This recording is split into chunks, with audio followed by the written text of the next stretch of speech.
നമസ്കാരം. ന്യൂസ് 18 പൊതുവേദിയിലേക്ക് സ്വാഗതം. പെട്ടെന്നൊരു നാൾ US പ്രസിഡന്റ് ഡൊണാൾഡ് ട്രംപ് പ്രധാനമന്ത്രി നരേന്ദ്രമോദിയെ ഫോണിൽ വിളിക്കുന്നു. തൊട്ടു പിന്നാലെ US-ലേക്കുള്ള ഇന്ത്യൻ ഉൽപ്പന്നങ്ങളുടെ ഇറക്കുമതി ചുങ്കം 50% നിന്ന് 18% കുറയ്ക്കാൻ ധാരണയായെന്ന് തൻ്റെ സമൂഹ മാധ്യമ അക്കൗണ്ടിലൂടെ ട്രംപ് പ്രഖ്യാപിക്കുന്നു. റഷ്യയിൽ നിന്ന് എണ്ണ വാങ്ങുന്നത് നിർത്തണമെന്ന് ട്രംപിന്റെ നിർദ്ദേശം അംഗീകരിക്കാത്തതിന്റെ പേരിൽ ഏർപ്പെടുത്തിയ 25% പിഴത്തീരുവ ഒഴിവാക്കുന്നു. ബാക്കിയുള്ള 25% തീരുവ 18% കുറയ്ക്കുന്നു. ഇതാണ് കണക്ക്. പ്രധാനമന്ത്രി നരേന്ദ്രമോദി സമ്മതിച്ചുവെന്ന് അവകാശപ്പെട്ട് 2 വ്യവസ്ഥകളും ട്രംപ് പുറത്തുവിട്ടിട്ടുണ്ട്. ഒന്ന്, റഷ്യയിൽ നിന്ന് ഇനി ഇന്ത്യ എണ്ണ വാങ്ങില്ലെന്നും US-ൽ നിന്നും വെനസ്വേലയിൽ നിന്നും കൂടുതൽ എണ്ണ വാങ്ങാമെന്നും സമ്മതിച്ചു എന്നാണ്.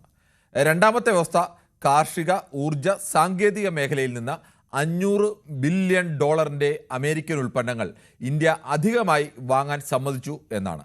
വാണിജ്യ കരാറിനെ സ്വാഗതം ചെയ്യുകയും ട്രംപിനെ പുകഴ്ത്തുകയും ഒക്കെ ചെയ്ത ഇന്ത്യ പക്ഷേ ഈ വ്യവസ്ഥകളെക്കുറിച്ച് പ്രതികരിച്ചിട്ടില്ല. യൂറോപ്യൻ യൂണിയനുമായുള്ള കരാറിലടക്കം ഇന്ത്യ അടച്ചിട്ട ഇന്ത്യൻ കാർഷിക മേഖലയിലേക്കുള്ള പ്രവേശനം അമേരിക്കയ്ക്ക് അനുവദിക്കുമെന്ന ട്രംപിൻ്റെ അവകാശവാദത്തിനും മറുപടി നൽകിയിട്ടില്ല.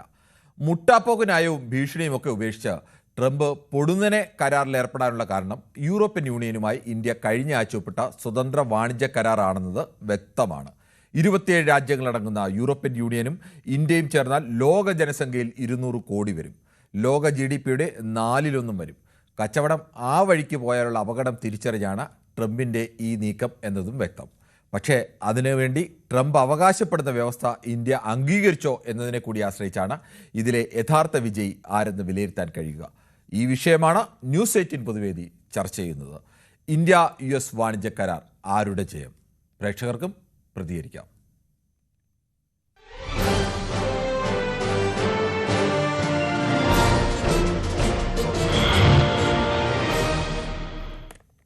കുഞ്ഞഹമ്മദാണ് കോഴിക്കോട് നിന്ന് ആദ്യ പ്രേക്ഷകനായി എത്തുന്നത്. ശ്രീ കുഞ്ഞഹമ്മദ്, താങ്കൾക്ക് എന്ത് തോന്നുന്നു? ഇന്ത്യ US വാണിജ്യ കരാർ ഒരു പൊടുന്നനെ ഒരു ടെലിഫോൺ സംഭാഷണം വരുന്നു, തൊട്ടു പിന്നാലെ അതിന് ധാരണയാവുന്നു, ഇരു രാജ്യങ്ങളും ആ കരാർ എത്തിയതായി ധാരണയായതായി അംഗീകരിക്കുകയും ഒക്കെ ചെയ്യുന്നു. യൂറോപ്യൻ യൂണിയനുമായി ഇന്ത്യ കരാർ ഉണ്ടാക്കിയതാണ് യഥാർത്ഥത്തിൽ ഇങ്ങനെ ഒരു പെട്ടെന്നുള്ളൊരു നീക്കത്തിലേക്ക് ട്രംപിനെ പ്രേരിപ്പിച്ചതെന്ന് വ്യക്തമാണ്. പക്ഷേ ഇനി വ്യവസ്ഥകളൊക്കെ അറിയാനുണ്ട്. താങ്കൾക്ക് എന്താണ് തോന്നുന്നത്? നമസ്കാരം സാറേ. നമസ്കാരം. ഇതൊരു നാശത്തിലേക്കുള്ള പോക്കാണെന്ന് എനിക്ക് പറയാനുള്ളത്. അതെന്താണ് കാരണം വെനസ്വേലൻ പ്രസിഡന്റിനെ അയാളെ ഭാര്യയെയും രാത്രി 2 മണിക്ക് ബന്ദിയാക്കി കൊണ്ടുപോയ ട്രംപ് ഇപ്പം കണ്ണു വെക്കുന്നത് ക്യൂബേനെയാണ്. കൊച്ചി ക്യൂബേനെ തകർക്കണമെന്നതാണ്. ഒരു ഉപരോധം ഏർപ്പെടുത്തിക്കൊണ്ടിരിക്കുകയാണ്. ഈ ട്രംപുമായിട്ട് ചങ്ങാത്തം കൂടുന്ന നരേന്ദ്രമോദിയുടെ ക്രൂരത നമ്മൾ തിരിച്ചറിയണമെന്ന് എനിക്ക് പറയാനുള്ളത്. ഇന്ത്യയുടെ ഇപ്പൊ ഈ കരാർ ട്രംപ് പറയുന്ന വ്യവസ്ഥകൾ അംഗീകരിക്കാതെയാണ് ഇന്ത്യ ഇങ്ങനെ ഒരു കരാറിൽ ഏർപ്പെട്ടെങ്കിൽ ഇന്ത്യയെ സംബന്ധിച്ച് ലാഭമല്ലേ? ഇന്ത്യയെ സംബന്ധിച്ച് ഇന്ത്യൻ ഉൽപ്പന്നങ്ങൾ അമേരിക്കയിലേക്ക് കയറ്റുമതി ചെയ്യാൻ പഴയതുപോലെ 18% കഴിയും എന്നല്ലേ വരുന്നത്? ഈ ലാറ്റിൻ അമേരിക്കൻ രാജ്യങ്ങളെ ക്യൂബനെയും വെനസ്വേലയും നശിപ്പിക്കുന്ന ഈ ട്രംപിന്റെ നടപടിയെ ഒരു ദിവസമെങ്കിലും അപലപിച്ചിട്ടുണ്ടോ ഈ നരേന്ദ്രമോദി? ശരി ശ്രീ കുഞ്ഞഹമ്മദ്, എന്തായാലും നമ്മുടെ വിഷയം അത്ര രാഷ്ട്രീയ വിഷയത്തിലേക്കല്ല. ഈ വാണിജ്യ കരാറുമായി ബന്ധപ്പെട്ട് അത് ഇന്ത്യക്ക് ലാഭകരമാണോ ഇന്ത്യക്ക് നഷ്ടമാണോ എന്നുള്ള വിഷയത്തിലേക്ക് സീരിയസ് ആയി ചർച്ച ചെയ്യുമ്പോൾ നമ്മൾ മറ്റ് രാഷ്ട്രീയ വിഷയങ്ങൾ വേണ്ടെന്നല്ല. പക്ഷേ തൽക്കാലം അതല്ല നമ്മൾ ചർച്ച ചെയ്യുന്നത്. അങ്ങനെ ആ വിഷയത്തിൽ ഊന്നി നിന്ന് സംസാരിക്കണമെന്ന് ദയവായി പ്രേക്ഷകരോട് അഭ്യർത്ഥിക്കുകയാണ്. ശ്രീ മഹിയാണ് കിള്ളിപ്പാലത്ത് നിന്നും. ശ്രീ മഹി, താങ്കൾ എങ്ങനെയാണ് ഈ വാണിജ്യ കരാറിനെ വിലയിരുത്തുന്നത്? നമസ്കാരം. നമസ്കാരം. അത് ഈ ട്രംപും മോഡി അനിയനും ചേർത്തതാണ്. അതുകൊണ്ട് ഇവര് പല കാര്യങ്ങളും ഇവിടെ പ്രതികരിച്ചത് ഈ രാഹുൽ ഗാന്ധിക്ക് ഒരു കഴിവുമില്ല. സത്യമാക്കി എതിർക്കാനുള്ള ഇതില്ല. ക്യാഷ് വേണമെന്നുണ്ട്. ആരും ഒന്നും ഉണ്ടല്ലോ. നമുക്ക് ഇടതുവശത്തിൽ 2 വരെ ഉള്ളൂ. അത്രേ പറയാനുള്ളൂ. എന്തായാലും അതൊരു വലിയ കാര്യമായി പോയി കേട്ടോ, താങ്കളുടെ അഭിപ്രായം. ശരി, ഓക്കെ. ശ്രീ മുഹമ്മദാണ് മഞ്ചേരിയിൽ നിന്നാണ്. ശ്രീ മുഹമ്മദ്, ഈ ഇന്ത്യ US കരാർ കഴിഞ്ഞ ഫെബ്രുവരി മുതൽ തുടങ്ങിയ ചർച്ചയാണ്. കഴിഞ്ഞ ഓഗസ്റ്റോടു കൂടിയാണ് അത് വഷളായി അമേരിക്ക ഇന്ത്യക്ക് 18-25% ആക്കുന്നു. പിന്നെ പിഴ തീരുവ എന്ന പേരിൽ 25% കൂടി കൂട്ടിയൊക്കെ വെക്കുന്നു. അപ്പോൾ ഇതിപ്പോൾ പൊടുന്നനെ ട്രംപ് അത് പിൻവലിച്ച് ഒരു കരാറിലേക്ക് നീങ്ങുന്നു. താങ്കൾ എങ്ങനെയാണ് അതിനെ വിലയിരുത്തുക? നമസ്കാരം. നമസ്കാരം.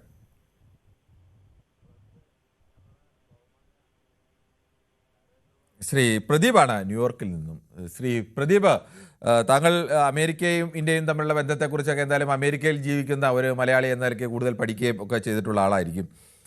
ട്രംപ് പൊടുന്നനെ അത് ട്രൂത്ത് സോഷ്യലിലൂടെയാണ് അദ്ദേഹം അങ്ങനെയാണ് ഇപ്പോൾ നയതന്ത്രമൊക്കെ അദ്ദേഹത്തിൻ്റെ സമൂഹ മാധ്യമ അക്കൗണ്ടിലൂടെയാണ് എന്തായാലും അങ്ങനെ ഒരു കരാറിലേക്ക് എത്തി എന്ന് വെളിപ്പെടുത്തുന്നു. ഇന്ത്യ അതിനെ സ്വാഗതം ചെയ്യുന്നു. പക്ഷേ അതിൻ്റെ പ്രധാനപ്പെട്ട വിഷയം ട്രംപ് ചില അവകാശവാദങ്ങളൊക്കെ അതിൽ ഉന്നയിച്ചിട്ടുണ്ട്. 500 ബില്യൺ ഡോളറിൻ്റെ അധിക ഉൽപ്പന്നങ്ങൾ കാർഷിക മേഖലയിൽ നടക്കം ഇന്ത്യ അമേരിക്കയിൽ നിന്ന് വാങ്ങും. അതോടൊപ്പം തന്നെ ഈ റഷ്യയിൽ നിന്ന് കുറഞ്ഞ വിലയ്ക്ക് ഇന്ത്യ എണ്ണ ഇനി വാങ്ങില്ല എന്നൊക്കെ വ്യവസ്ഥ ചെയ്യുന്നു എന്നുകൂടി അദ്ദേഹം അവകാശപ്പെടുന്നു. അതിനെക്കുറിച്ച് ഇന്ത്യ പറഞ്ഞിട്ടുമില്ല. താങ്കളുടെ ഒരു വിലയിരുത്തൽ എന്താണ്? എനിക്ക് തോന്നുന്നു പ്രദീപിൻ്റെ ടെലിഫോൺ ബന്ധത്തിൽ ചില തടസ്സങ്ങൾ ഉണ്ടോ എന്ന് തോന്നുന്നു. ദയവേത് പ്രഷർ നമ്മളുടെ വിഷയം ഇന്ന് ഈ രണ്ട് രാജ്യങ്ങൾ തമ്മിലുള്ള ഒരു പ്രധാനപ്പെട്ട വാണിജ്യ കരാറിനെ കുറിച്ചാണ്. ഈ വാണിജ്യ കരാർ ഇരു രാജ്യങ്ങളുടെയും തമ്മിലുള്ള സാമ്പത്തിക ശക്തികൾ എന്ന നിലയ്ക്ക് ഈ രാജ്യത്തിനും പ്രധാനമായ ഒന്നാണ്. അമേരിക്കയുമായിട്ടുള്ള മറ്റ് രാഷ്ട്രീയ എതിർപ്പുകൾക്കപ്പുറം വാണിജ്യം നിലനിർത്തുക എന്നുള്ള ആവശ്യമൊക്കെ രാജ്യത്തിന് പൊതുവേ ഉള്ളതാണ്. അതിൽ തന്നെ നേട്ടമുണ്ടോ ഓട്ടമുണ്ടോ, അതിൽ തന്നെ ഒരുപാട് രാഷ്ട്രീയം ചർച്ച ചെയ്യാനുണ്ട്. ഈ പറയുന്നത് പോലെ കാർഷിക മേഖലയിൽ യൂറോപ്യൻ യൂണിയനുമായി ഇന്ത്യ ഒരു കരാറിൽ ഒപ്പിടുമ്പോൾ ആ കരാറിൽ ഒരു കാരണവശാലും ഇന്ത്യൻ കാർഷിക മേഖല തുറന്നു കൊടുക്കില്ല എന്ന് ഉറച്ച നിലപാടാണ് ഇന്ത്യ സ്വീകരിച്ചത്. ഇവിടെ പക്ഷേ അങ്ങനെ അല്ല എന്ന് ട്രംപ് അവകാശപ്പെടുന്നു. ട്രംപിനെ ഒരിക്കലും നമുക്ക് അങ്ങനെ വിശ്വസിക്കാൻ കഴിയുന്ന ആളല്ല. ട്രംപ് മിനിറ്റുകൾക്കുള്ളിൽ വാക്കുമാറ്റുകയും വ്യാജ അവകാശവാദങ്ങൾ ഉന്നയിക്കുകയും ഒക്കെ ചെയ്യുന്ന ആളാണ്. അതുകൊണ്ട് തന്നെ പക്ഷേ ഇന്ത്യ അക്കാര്യത്തിൽ എന്തെങ്കിലും അനുകൂലമായോ പ്രതികൂലമായോ പ്രതികരിച്ചിട്ടില്ല. ഇത്തരം വിഷയങ്ങളുമായി ബന്ധപ്പെട്ട വിഷയങ്ങൾ ചർച്ച ചെയ്യണം എന്ന് ദയവായി ഒന്ന് അഭ്യർത്ഥിക്കുകയാണ്. ഈ വിഷയങ്ങൾ അറിയുന്നവർ അല്ലെങ്കിൽ കൂടുതൽ വിളിച്ചാൽ കൂടി ഇതിൽ നന്നാവും എന്നുകൂടി ഞങ്ങൾ പ്രതീക്ഷിക്കുന്നു. എന്തായാലും നമുക്ക് മറ്റൊരു പ്രശ്നത്തിലേക്ക് പോകണം. മനോജാണ് കൊല്ലത്ത് നിന്ന്. ശ്രീ മനോജ്, താങ്കൾ എങ്ങനെയാണ് ഈ ട്രംപിൻ്റെ അവകാശവാദവും തൊട്ടു പിന്നാലെ ഇന്ത്യ അത് അംഗീകരിച്ചുകൊണ്ടുള്ള ഇന്ത്യയുടെ വെളിപ്പെടുത്തലും ഒക്കെ വരുന്നു? പ്രതിപക്ഷത്തിൻ്റെ ചില ചോദ്യങ്ങൾ, ഇതിലെ വ്യവസ്ഥകൾ എന്താണ് എന്നുള്ള ചോദ്യങ്ങൾ വരുന്നു. അതിനെക്കുറിച്ച് ഇന്ത്യ അനുകൂലമായോ പ്രതികൂലമായോ ഒന്നും ഇതുവരെ പ്രതികരിച്ചിട്ടില്ല. താങ്കൾ എങ്ങനെ വിലയിരുത്തുന്നു? ഞാൻ പറഞ്ഞ കേൾക്കാമോ? കേൾക്കാൻ പറഞ്ഞോളൂ. ഈ ഇന്ത്യ US ഡീല് ആയെന്ന് താങ്കൾ എവിടുന്നാണ് ആദ്യം ന്യൂസ് എവിടുന്നാണ് കേട്ടത്? ഒന്നറിയാൻ വേണ്ടിയാണ്. താങ്കൾ അറിഞ്ഞുകൂടായിട്ട് ചോദിക്കുകയാണോ അതോ താങ്കൾക്ക് ഇനി മറ്റെന്തെങ്കിലും ഉദ്ദേശം വെച്ച് ചോദിക്കുകയാണോ? അല്ല, ഉദ്ദേശം വെച്ച് തന്നെ ചോദിക്കുകയാണ്. ഉദ്ദേശം വെച്ച് ചോദിക്കുകയാണെങ്കിൽ ഇതാ ട്രംപിന്റെ ട്രൂത്ത് സോഷ്യലിൽ നിന്നാണ് ഈ വാർത്ത ആദ്യം പുറത്തു വരുന്നത്. അന്നേരം എന്റെ ഡൗട്ട് അതാണ്. നമ്മുടെ വീട്ടിലൊരു കാര്യം നടന്നാൽ അയലത്ത് വീട്ടിൽ നിന്നാണ് അറിയേണ്ടത്. അതിപ്പോൾ അങ്ങനെ വെച്ചാൽ ട്രംപ് പല കാര്യങ്ങളും അങ്ങനെയൊക്കെയാണ് ചെയ്യുന്നത്. പല കാര്യങ്ങളും രാജ്യങ്ങൾ തമ്മിലുള്ള കാര്യത്തിൽ ആദ്യം ട്രംപ് അദ്ദേഹത്തിന്റെ സോഷ്യൽ മീഡിയയിൽ കൂടി പ്രഖ്യാപിക്കുന്ന രീതിയൊക്കെ ഉണ്ട്. അപ്പോൾ ട്രംപിനെ ഇനി തിരുത്തി ഇക്കാര്യത്തിൽ നമുക്ക് നേട്ടമാണെങ്കിൽ അങ്ങനെ അതിനൊന്നും വലിയ ഗൗരവം കൊടുക്കേണ്ട കാര്യമില്ല. നേട്ടമല്ലെങ്കിൽ അതൊക്കെ ഗൗരവമായി കാണും. നമ്മുടെ വീട്ടിൽ നടക്കുന്നത് വേറ്റുള്ളവർ പറഞ്ഞറിയുന്നത് ഒരു ക്ഷതമാണ്. അതാണ് താങ്കൾക്ക് പറയാനുള്ളത്? അതാണ് പറയാനുള്ളത്. ഇന്ത്യ യൂറോപ്പ് അങ്ങനെ അല്ലായിരുന്നു സംഭവം. അല്ല, അത് ട്രംപ് അങ്ങനെയല്ല. താങ്കൾ പറഞ്ഞത് ഒരു വിഷയം തന്നെയാണ്. നമ്മുടെ വീട്ടിലുള്ളവർ പറഞ്ഞാണ് അറിയേണ്ടത്. ശരി, ഓക്കെ, അത് പ്രധാനപ്പെട്ട തന്നെയാണ്. ശ്രീ ജി കുമാറാണ് പാലക്കാട് നിന്നും. ശ്രീ കുമാർ, താങ്കൾ എങ്ങനെയാണ് ഇപ്പോഴുണ്ടായിരിക്കുന്ന ഇനിയും വ്യവസ്ഥകൾ പുറത്തു വരാൻ അറിയേണ്ട ഈ ഡീലിനെ കുറിച്ച് താങ്കൾ വിലയിരുത്തുന്നത്? നമസ്കാരം. ഇത് എന്തായാലും നരേന്ദ്രമോദിയുടെ ഒരു വിജയമായിട്ടാണ് ഞാൻ കണക്കാക്കുന്നത്. ശരി, പറഞ്ഞോളൂ. നരേന്ദ്രമോദിയുടെ ഒരു വിജയമായിട്ട് കണക്കാക്കാം എന്ന് എന്റെ മനസ്സ് പറയുന്നത്. അപ്പോൾ ഓരോരുത്തർക്കും ഓരോ അഭിപ്രായങ്ങൾ ഉണ്ടാവും. പക്ഷെ യൂറോപ്യൻ ഇതുമായിട്ട് നമ്മളൊരു കരാർ ഒപ്പുവെച്ചത് കാരണം അത് അദ്ദേഹത്തിന് വല്ലാണ്ട് ബുദ്ധിമുട്ടിച്ചിട്ടുണ്ടാവും. US വാണിജ്യ കരാർ, ഇന്ത്യ US വാണിജ്യ കരാർ ഒപ്പുവെച്ച കാരണം കൊണ്ട് ട്രംപിന് അടിയറവ് പറയല്ലാണ്ട് വേറെ രക്ഷയില്ല. ഇവിടെ മുന്നുണ്ടായിരുന്ന രാഷ്ട്രീയ നേതാക്കൾ അയാൾ പറഞ്ഞിട്ടുണ്ടല്ലോ, വൃത്തിയായിട്ട് പറഞ്ഞിട്ടുണ്ടല്ലോ. അമേരിക്കൻ പ്രസിഡന്റ് ട്രംപ് പറഞ്ഞിട്ടുണ്ടല്ലോ, വളരെ ക്രിയാത്മകമായിട്ടുള്ള ഒരു ലീഡറാണ്, വളരെ നല്ല സുഹൃത്താണ് മോഡി എന്ന് പറഞ്ഞിട്ടുണ്ടല്ലോ. ഇതിന്റെ മുന്നിൽ മോഡി സുഹൃത്താണെന്ന് പറഞ്ഞൊരു ആക്ഷേപം പലർക്കും ഉണ്ടാവാം. ആ സുഹൃത്തിനെതിരല്ല എങ്ങനെയൊക്കെ ഇത് ചെയ്തതെന്നുള്ളത് 50% തീരുമാനിച്ചതൊക്കെ അങ്ങനെ തീരുമാനിച്ചു. ഫ്രണ്ട് എന്ന് പറഞ്ഞിട്ട് അങ്ങനെ ചെയ്തില്ലേ, മോഡി അങ്ങനെ പറഞ്ഞ ഒരുപാട് കാരണങ്ങൾ പറയാനുണ്ടാവും. പക്ഷെ മോഡി അവിടെ നിന്നത് എങ്ങനെയാണ്? ഇന്ത്യയുടെ കൂടെയാണ് നിന്നത്. ട്രംപിന്റെ കാലിന്റെ ചുവട്ടിൽ പോയിട്ട് മുട്ടുമടങ്ങി നിൽക്കല്ല. ശ്രീ ജി കുമാർ, അതിനകത്ത് താങ്കൾ പറഞ്ഞത് അങ്ങനെ ഒരു കരാർ വന്നു, ഇന്ത്യ യൂറോപ്യൻ യൂണിയനുമായി പോയതുകൊണ്ട് തന്നെയാണ് ട്രംപ് ഇപ്പോൾ വഴങ്ങിയത് എന്നതും വ്യക്തം. പക്ഷേ അതിനകത്ത് രണ്ട് അവ്യക്തതകൾ ഉള്ളത്. ഒന്ന്, ട്രംപ് പറയുന്നത് ഈ റഷ്യയിൽ നിന്നാണ് നമ്മൾ കുറഞ്ഞ വിലയ്ക്ക് എണ്ണ വാങ്ങുന്നത്, റഷ്യൻ എണ്ണയാണ് ഇന്ത്യക്ക് ഏറ്റവും കുറഞ്ഞ വിലയ്ക്ക് എണ്ണ കിട്ടുന്നത്, അപ്പോൾ അവിടെ നിന്ന് എണ്ണ വാങ്ങരുത് എന്നൊരു വ്യവസ്ഥ ഇതിലുണ്ട്, അത് ഇന്ത്യ സമ്മതിച്ചു എന്ന് പറയുന്നു.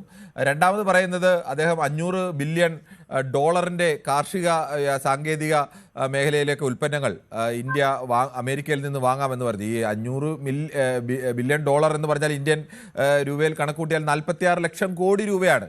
അങ്ങനെ അത്രയും ഉൽപ്പന്നങ്ങൾ ഇന്ത്യയെ അമേരിക്കയിൽ നിന്ന്, അതും കാർഷിക മേഖലയിലേക്കൊക്കെ അങ്ങനെ തുറന്നു കിട്ടിയാൽ അപ്പോൾ ഇന്ത്യയുടെ സാമ്പത്തിക അവസ്ഥയെ പൂർണ്ണമായും തകർന്നു പോകുന്ന ഒരു അവസ്ഥയിലേക്കോ അല്ലെങ്കിൽ അത് ട്രംപിന്റെ വിജയമായിട്ടൊക്കെ മാറില്ലേ? അത് ഇനിയിപ്പോഴും പുറത്തു വന്നിട്ടില്ല. പറഞ്ഞോട്ടെ.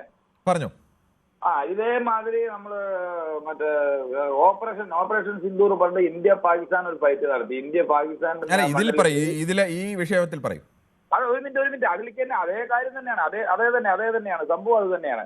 അതായത് ഇന്ത്യ പാകിസ്ഥാന്റെ മണ്ണിൽ പോയി ഓപ്പറേഷൻ നടത്തിയിട്ട് അവര് പറ്റം കീഴടങ്ങിയ സമയത്ത് ഈ ട്രംപ് അന്നും പറഞ്ഞു ഞാനാണ് അതിൽ മധ്യസ്ഥം വഹിച്ച് ഞാനാണ് അത് നിർത്തിയതെന്ന് പറഞ്ഞു. അത് ഇവിടെ കൊട്ടിക്കോഴിച്ച് ഒരുപാട് ചാനലുകാരും ഒരുപാട് എതിർ പാർട്ടികളും, അതായത് BJP എതിർക്കുന്ന പാർട്ടികൾ മോഡി മറ്റേ ട്രംപിന്റെ കാലിന്റെ ഇടയിൽ കൊണ്ട് തല വെച്ചു, ഇല്ലാതെ എന്തിനാണ് നിർത്തിയത്, അയാൾ പറയാൻ നിർത്താൻ പറഞ്ഞു, നിർത്തി. അത് അങ്ങനെയാണോ സംഭവിച്ചതെന്നുള്ള ഒരു താല്പര്യം, അങ്ങനെയാണ് അതിന്റെ സത്യം എന്നുള്ള കാര്യം കിരണ് ഉറപ്പ് പറയാൻ പറ്റുമോ? എനിക്ക് അതിനെക്കുറിച്ച് അറിയില്ല എങ്ങനെയാണ് എന്നുള്ളത്. ട്രംപ് പറഞ്ഞതിനെ ആർജവത്തോടുകൂടി ട്രംപ് പറഞ്ഞതിനെ അംഗീകരിച്ചിട്ടില്ല. പക്ഷേ ട്രംപ് പറഞ്ഞ ഘട്ടത്തിലൊന്നും ആദ്യം ഇന്ത്യ ആർജവത്തോടുകൂടി അതിനെതിരായ നിലപാട്, ഇന്ത്യയുടെ കാര്യത്തിൽ ആഭ്യന്തര കാര്യത്തിൽ നിങ്ങൾ ഇടപെടേണ്ടതില്ല എന്ന തരത്തിൽ ട്രംപിനെതിരായ ഒരു നിലപാട് ഇന്ത്യ സ്വീകരിച്ചിട്ടില്ല എന്നുള്ളതും അതിനിടയിലൊന്നും ഉണ്ട്. ആയിക്കോട്ടെ പറയാലോ. ഈ വിഷയത്തിൽ എന്താണ് എന്നുള്ളതാണ് ചോദ്യം. അല്ല മറ്റേ കിരൺ സാർ ഒരു മിനിറ്റ്. ഇന്നലെയും ഇതേമാതിരി സംസാരിക്കാൻ വേണ്ടിട്ട് നോക്കി പോകുമ്പോ സംസാരിച്ചില്ല. ഇടയിൽ പറഞ്ഞിട്ട് എന്നെ സംസാരിക്കാൻ വിട്ടില്ല. ഞാൻ അതിന്റെ കൃത്യമായിട്ട് അത് കാരണം കൊണ്ട് വേറെ മാറ്ററായ കാരണം കൊണ്ട് അതിലേക്ക് ഞാൻ നടക്കുന്നില്ല. ഇന്നും അതേമാതിരി തന്നെയാണ് അവസ്ഥ പറഞ്ഞത്. അതിനാണ് കിരൺ സാർ ആർജവം എന്ന് പറഞ്ഞൊരു സംഭവം വേണം. 56 ഇഞ്ച് പറഞ്ഞിട്ട് കളിയാക്കുന്നുണ്ടല്ലോ.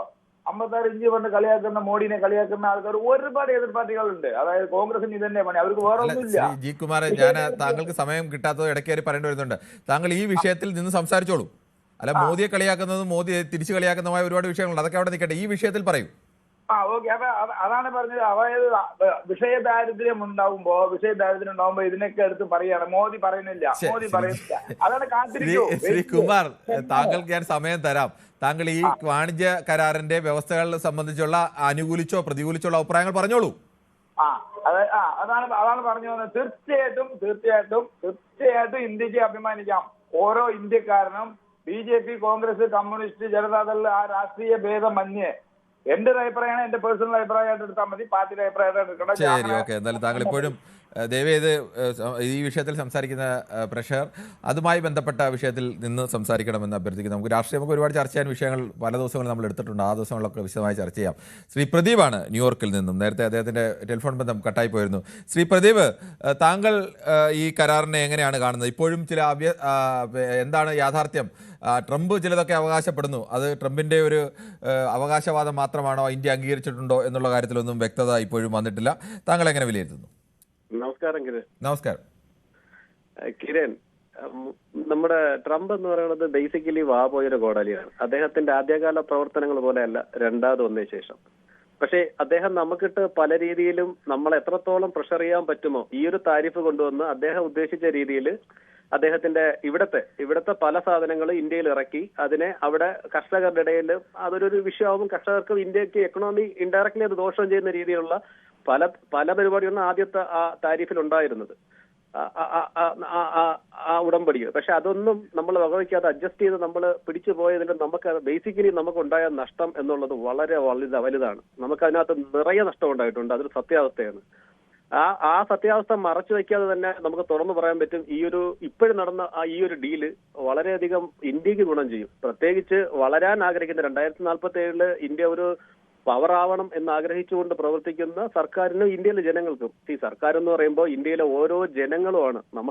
നമ്മളൊരു വികസിത രാജ്യമായി മാറുക എന്നത് ഓരോ വ്യക്തിയുടെയും അഭിമാനമായിട്ടാണ് ഞാൻ കാണുന്നത്. ഇന്ത്യയെ സംബന്ധിച്ചിടത്തോളം ഇന്ത്യയിലെ ഓരോ വ്യക്തികളും നമ്മുടെ സംസ്കാരവും എല്ലാം ഇത്രയും വളർന്നു വരുന്ന ഒരു വലിയ രാജ്യം, ലോകത്തെ ഏറ്റവും വലിയ ജനാധിപത്യ ഏറ്റവും മഹത്തായ രാജ്യം ഏറ്റവും പവറായി കൂടെ വരണം എന്നത്. പക്ഷെ ഈ ഒരു സാഹചര്യത്തിൽ നമ്മളെ തകർക്കുക എന്നുള്ളത് പല രാജ്യങ്ങളുടെയും ഒരു ഹിഡൻ അജണ്ടയാണ്. അതിനകത്ത് സത്യം പറഞ്ഞാൽ ട്രംപിന് നല്ല പങ്കുണ്ട്. പക്ഷെ അതിലൊന്നും വീഴാതെ ഒരു പരിധി വരെ പിടിച്ചു നിന്നു. പിന്നെ ഇപ്പോൾ ആര് വിളിച്ചു എന്നതൊന്നും എന്നെ മനസ്സിലായി. പ്രദീപ്, ആര് വിളിച്ചു എന്നുള്ള വിഷയമല്ലേ, ട്രംപ് ആണ് ഇങ്ങോട്ട് വിളിച്ചതെന്നാണ്, അല്ലെങ്കിൽ ഇനി തിരിച്ചോ മറിച്ചാലും അതൊന്നും ഒരു രാജ്യത്തെ സംബന്ധിച്ച് ഒരു പ്രധാനപ്പെട്ട വിഷയമല്ല. അങ്ങോട്ടും ഇങ്ങോട്ടും വിളിക്കാൻ അർഹരായ രണ്ടുപേർ തന്നെയാണ്. നമ്മുടെ പ്രധാനപ്പെട്ട ചോദ്യം, ട്രംപ് അവകാശപ്പെട്ടത് ഇനി ഇന്ത്യ റഷ്യയിൽ നിന്ന് എണ്ണ വാങ്ങില്ല. അത് ഇന്ത്യ അംഗീകരിച്ചാൽ ഇന്ത്യയെ സംബന്ധിച്ച് വൻ വില കൊടുത്ത് അമേരിക്കയുടെ നിന്നും വെനസ്വേലയുടെ നിന്നും ഇന്ത്യ എണ്ണ വാങ്ങേണ്ടി വരും. ഏറ്റവും വില കുറച്ച് കിട്ടുന്നത് റഷ്യയുടെ നിന്ന് എണ്ണയാണ്. അത് വാങ്ങാൻ കഴിയില്ല. പറയുന്നത്. അപ്പോൾ ഇന്ത്യയുടെ ഒരു സ്വാതന്ത്ര്യത്തെ, ആത്മാഭിമാനത്തെ പണയപ്പെടുത്തലാണ് ഒന്ന്. രണ്ടാമത് പറയുന്നത് $500 ബില്യൺ, അതിനകത്ത് കാർഷിക ഉൽപ്പന്നങ്ങൾ കൂടി ഉൾപ്പെടുന്നു, അതുകൂടി ഇന്ത്യ വാങ്ങാം എന്ന് പറയുന്നു. അങ്ങനെ ഇന്ത്യൻ റുപ്പീസിൽ കണക്കാക്കിയ ഇപ്പോഴത്തെ കണക്കനുസരിച്ച് 46 ലക്ഷം കോടി രൂപയുടെ ഉൽപ്പന്നങ്ങൾ ഇന്ത്യൻ കാർഷിക മേഖല യൂറോപ്യൻ യൂണിയനുമായിട്ടുള്ള കരാറിലടക്കം തുറന്നു കൊടുത്തിട്ടില്ല. ആ സ്ഥലത്ത് അത് തുറന്നു കൊടുത്തു എന്നും അദ്ദേഹം അവകാശപ്പെടുന്നു. ഇതിൽ എത്രത്തോളം വിശ്വാസ്യതയുണ്ട്? ട്രംപ് പറയുന്നതിനകത്ത് അങ്ങനെ ഇന്ത്യ എന്തായാലും അങ്ങനെ ആത്മഹത്യാപരമായ നീക്കത്തിന് തയ്യാറാവും? ഇന്ത്യ എന്തായാലും നിഷേധിച്ചിട്ടില്ല ഇതുവരെ. അതൊരിക്കലും നടക്കുന്നൊരു കാര്യമായിരിക്കില്ല മിസ്റ്റർ കിരൺ. കാരണം ഇപ്പം പോലും 50 മില്യന്റെ ബിസിനസ് നമ്മൾ തമ്മിലുള്ളൂ. ഡെഫിസിറ്റ് നമുക്കാണ്. അവരുമായിട്ട് കണക്കൂട്ടുമ്പോൾ അവർക്ക് നമ്മൾ അവരെ കൂടുതൽ അങ്ങോട്ടാണ് ഇരിക്കുന്നത്. അപ്പൊ അതുകൊണ്ട് ഇനി 10 വർഷത്തെ ഒരു കണക്കാണ് ട്രംപ് പറഞ്ഞെങ്കിൽ മേ ബി നമുക്കത് വിശ്വസിക്കാം. പക്ഷെ എന്താണെങ്കിൽ പോലും ഇപ്പോ അതൊന്നും നടക്കണ കാര്യമില്ല. പിന്നെ ഈ നമ്മുടെ റഷ്യയായിട്ടുള്ള ബന്ധം, ഈ റഷ്യയായിട്ടുള്ള ബന്ധം എന്ന് പറഞ്ഞാൽ അത് വെറും ഒരു വാണിജ്യ അടിസ്ഥാനത്തിലുള്ള ബന്ധമല്ല. അത് നമ്മൾ തമ്മിൽ സൈനികപരമായ ബന്ധമാണ്. അത് മാത്രമല്ല പല കാര്യങ്ങളും നമ്മൾ തമ്മിൽ ഉടനീളമുള്ള ഒരു ബന്ധമുണ്ട്. അപ്പൊ അതൊന്നും മാറ്റിവെച്ചുകൊണ്ട് ഇന്ത്യൻ സർക്കാരിനോ ഇന്ത്യയിലെ ജനങ്ങൾക്കോ ആർക്കും അത്തരം കാര്യങ്ങളൊന്നും ചെയ്യാൻ പറ്റില്ല. പിന്നെ ഈ ട്രംപ് പലതും പറയും. ഇപ്പൊ എനിക്ക് തോന്നുന്നു ഈ എന്തൊക്കെ ആരോ പറയുമല്ലോ, നാട്ടിലെന്തോ പഴമൊഴിയില്ല, ഏതോ വട്ടൻ എന്തെങ്കിലും പറയുന്നു. ഓക്കെ, വട്ടവർ ഹൂവർ, നമ്മുടെ വിജയം നമ്മളിപ്പം ജയിക്കാൻ വേണ്ടി തൽക്കാലം നമ്മൾ ഇച്ചിരി ക്ഷമിച്ചാലും കുഴപ്പമില്ല എന്നുള്ളത്. എന്നുവെച്ചാൽ നമ്മുടെ തല കൊണ്ട് ആരുടെയും കീഴിൽ വെക്കണമെന്നല്ല, അഭിമാനത്തോടു കൂടി കൊണ്ട് എനിക്ക് തോന്നുന്നത് ട്രംപ് ഇപ്പം മദർ ഓഫ് ഡീൽ എന്ന് പറഞ്ഞുകൊണ്ട് യൂറോപ്യൻ യൂണിയനോട്ടൊക്കെ നടന്ന അതിന്റെ ബന്ധം ഒപ്പം ഐക്യരാഷ്ട്രസഭയില് മദർ ഓഫ് ഡീൽ എന്ന പ്രയോഗത്തെ മാറ്റി പുള്ളി ഫാദർ ഓഫ് ഡീൽ എന്ന തരത്തിലേക്കൊക്കെ ട്രംപിനെ ഇവിടെ വിളിക്കണ കാര്യം എനിക്ക് ഇതിൽ കൂടെ പറയാൻ പറ്റില്ല. കാരണം എന്താ പറയുക, ഞങ്ങൾ ഇന്ത്യക്കാരെ വിളിക്കുന്നതും അതേപോലെ തന്നെ ഇവിടുത്തെ അമേരിക്കൻസ് വിളിക്കുന്നത്, വൈറ്റ്സും ബ്ലാക്സും എല്ലാം അവരെ വിളിക്കുന്നത് ഇത് ഈ ചാനലിൽ കൂടെ എനിക്ക് പറയാൻ പറ്റില്ല. ഒരുപക്ഷെ ന്യൂസ് 18ന്റെ കറസ്പോണ്ടന്റ് ഉണ്ടല്ലോ, one mister I forget his name, അദ്ദേഹത്തിനോട് ചോദിച്ചു എന്താണെന്ന്. അതൊരു ജോക്കാണ്. എനിവേ, ആസ് എ ഇന്ത്യനെ സംബന്ധിച്ചോളം നമുക്കൊരു പിടിവള്ളി അത്യാവശ്യമാണ്. കാരണം നമ്മൾ വളരാൻ പോകുന്ന രാജ്യത്തിന് ആവശ്യമാണ്. അതിനകത്ത് പോസിറ്റീവായിട്ട് കാണുന്നു. All the wishes. Thank you so much. ശരി, ഓക്കെ, താങ്ക് യു. എന്തായാലും പ്രദീപിന്റെ അഭിപ്രായമാണ് ഇത്. ശ്രീ കൃഷ്ണകുമാറാണ്, ഹൈദരാബാദിൽ നിന്നാണ് വിളിക്കുന്നത്. ശ്രീ കൃഷ്ണകുമാർ, താങ്കൾക്ക് എന്ത് തോന്നുന്നു? ഇങ്ങനെ ഒരു കരാർ കഴിഞ്ഞ ഫെബ്രുവരി ചർച്ച തുടങ്ങിയതാണ്, ഓഗസ്റ്റിൽ അവർ അധിക നികുതിയൊക്കെ ഏർപ്പെടുത്തിയതാണ്, ഇപ്പോൾ പൊടുന്നതിനെ പിൻവലിക്കുന്നു. പക്ഷേ ചില വ്യവസ്ഥകളുണ്ടെന്ന് പറയുന്നത് വ്യവസ്ഥകളുടെ അവ്യക്തത നിൽക്കുകയാണ്. സാർ, ആദ്യമായിട്ട് ഒരു അപേക്ഷ, എനിക്ക് പറയാനുള്ളത് മുഴുവൻ കേൾക്കാനും കേൾപ്പിക്കാനും തയ്യാറാവണം. ഇടയ്ക്ക് വെച്ച് കട്ട് ചെയ്യരുത്. അങ്ങനെ പറഞ്ഞാൽ താങ്കൾ ചുരുക്കി പറഞ്ഞാൽ അത് ചെയ്യാം. ചുരുക്കി തന്നെയാണ് പറയുന്നത്. ആദ്യമായിട്ട് നമ്മള് 1947 ഇൻഡിപെൻഡൻസ് കിട്ടിയ ഒരു കൺട്രിയാണ്. നമ്മളൊരു ജനാധിപത്യ രീതിയിൽ ഒരു പ്രധാനമന്ത്രിയെ തെരഞ്ഞെടുത്തിട്ടുണ്ട്. ആ പ്രധാനമന്ത്രിയുടെ വായെന്ന് കേൾക്കേണ്ട വാക്കുകൾ അമേരിക്കൻ പ്രസിഡന്റിന്റെ വായെന്ന് നമുക്ക് കേൾക്കേണ്ടി വരുന്നു എന്ന് പറയുന്നത് വളരെ മോശമായിട്ടുള്ള കാര്യമാണ്. ഒരു കാര്യം പറയാനുള്ളത്, 1947 ഇന്ത്യക്ക് സ്വാതന്ത്ര്യം കിട്ടി. 2047 ഇന്ത്യ അമേരിക്കയുടെ കോളനിയായി മാറുമോ എന്നുള്ളൊരു ഭയമാണ് ഇന്നിപ്പോ പലരുടെയും മനസ്സിലുള്ളത്. നമ്മൾ റഷ്യയിൽ നിന്ന് എണ്ണ മേടിക്കണോ വേണ്ടതെന്ന് തീരുമാനിക്കുന്നത് ട്രംപ് ആണോ അതോ ഇന്ത്യൻ ഗവൺമെന്റ് ആണോ വേണ്ടത്? ഹലോ, കേൾക്കാം. അത്തരത്തിലുള്ള ഒരു കാര്യമാണ്. നമ്മൾക്ക് 18% നികുതി കൊടുത്തിട്ട് നമ്മുടെ സാധനങ്ങൾ എക്സ്പോർട്ട് ചെയ്യുന്നു. അവിടുന്ന് ഇങ്ങോട്ട് ഇഷ്ടം പോലെ സാധനങ്ങൾ ഇറക്കുമതി ചെയ്യുക, അതിനൊരു % പോലും നികുതി ഇല്ല. ഇതൊക്കെ നമ്മുടെ എക്കണോമി തന്നെ ബാധിക്കുന്നത്. സത്യത്തിൽ നമ്മൾ അമേരിക്കയുടെ മുമ്പിൽ കീഴടങ്ങി എന്നാണ് എനിക്ക് പറയാറുള്ളത്. അതോടൊപ്പം തന്നെ ഒരു കാര്യം കൂടെ എനിക്ക് പറയാനുണ്ട്, അതും കൂടെ ഒന്ന് ശ്രദ്ധിക്കണം. നിങ്ങളുടെ സബ്ജക്റ്റായിട്ട് നേരിട്ട് ബന്ധമുള്ളതല്ല. കഴിഞ്ഞ ദിവസം കേരള ബഡ്ജറ്റ് വന്നതിന് ശേഷം നിങ്ങളൊരു മാറ്റർ ഡിസ്കഷനിൽ കണ്ടിന്യൂസ് ആയിട്ട് ഇട്ടണ കണ്ടു. അതായത് പമ്പാ നദി ക്ലീൻ ചെയ്യുന്നത്. പമ്പാ നദി ശ്രീ കൃഷ്ണകുമാർ, നമുക്ക് ഒരു വിഷയം എടുക്കുമ്പോൾ മറ്റു വിഷയത്തിലേക്ക് കടക്കാൻ പ്രയാസമാണ്. ഈ സബ്ജക്റ്റിനെ കുറിച്ചൊരു ഡിസ്കഷൻ എയിംസൺ ആണ് എറണാകുളത്ത് നിന്ന്. എയിംസൺ എന്ന് തന്നെയല്ലേ താങ്കളുടെ? ഓക്കെ, എന്തായാലും കൊള്ളാം. എയിംസൺ എന്നുള്ള പേര് കൗതുകം ഉണ്ട്, ആ പേരിന് തന്നെ. എന്തായാലും ശ്രീ എയിംസൺ, താങ്കൾ എന്ത് ചെയ്യുന്നു? അല്ല സാർ, ഞാനിത് വിളിച്ചത് ഫസ്റ്റ് ഓഫ് ഓൾ ഇത് ഇന്ത്യക്കൊരു വലിയ അംഗീകാരമായിട്ടാണ് ഞാൻ കാണുന്നത്. പ്രത്യേകിച്ച് ഇത് മോദിജിയുടെ വിജയമായിട്ട് തന്നെ ഞാൻ കാണുന്നു.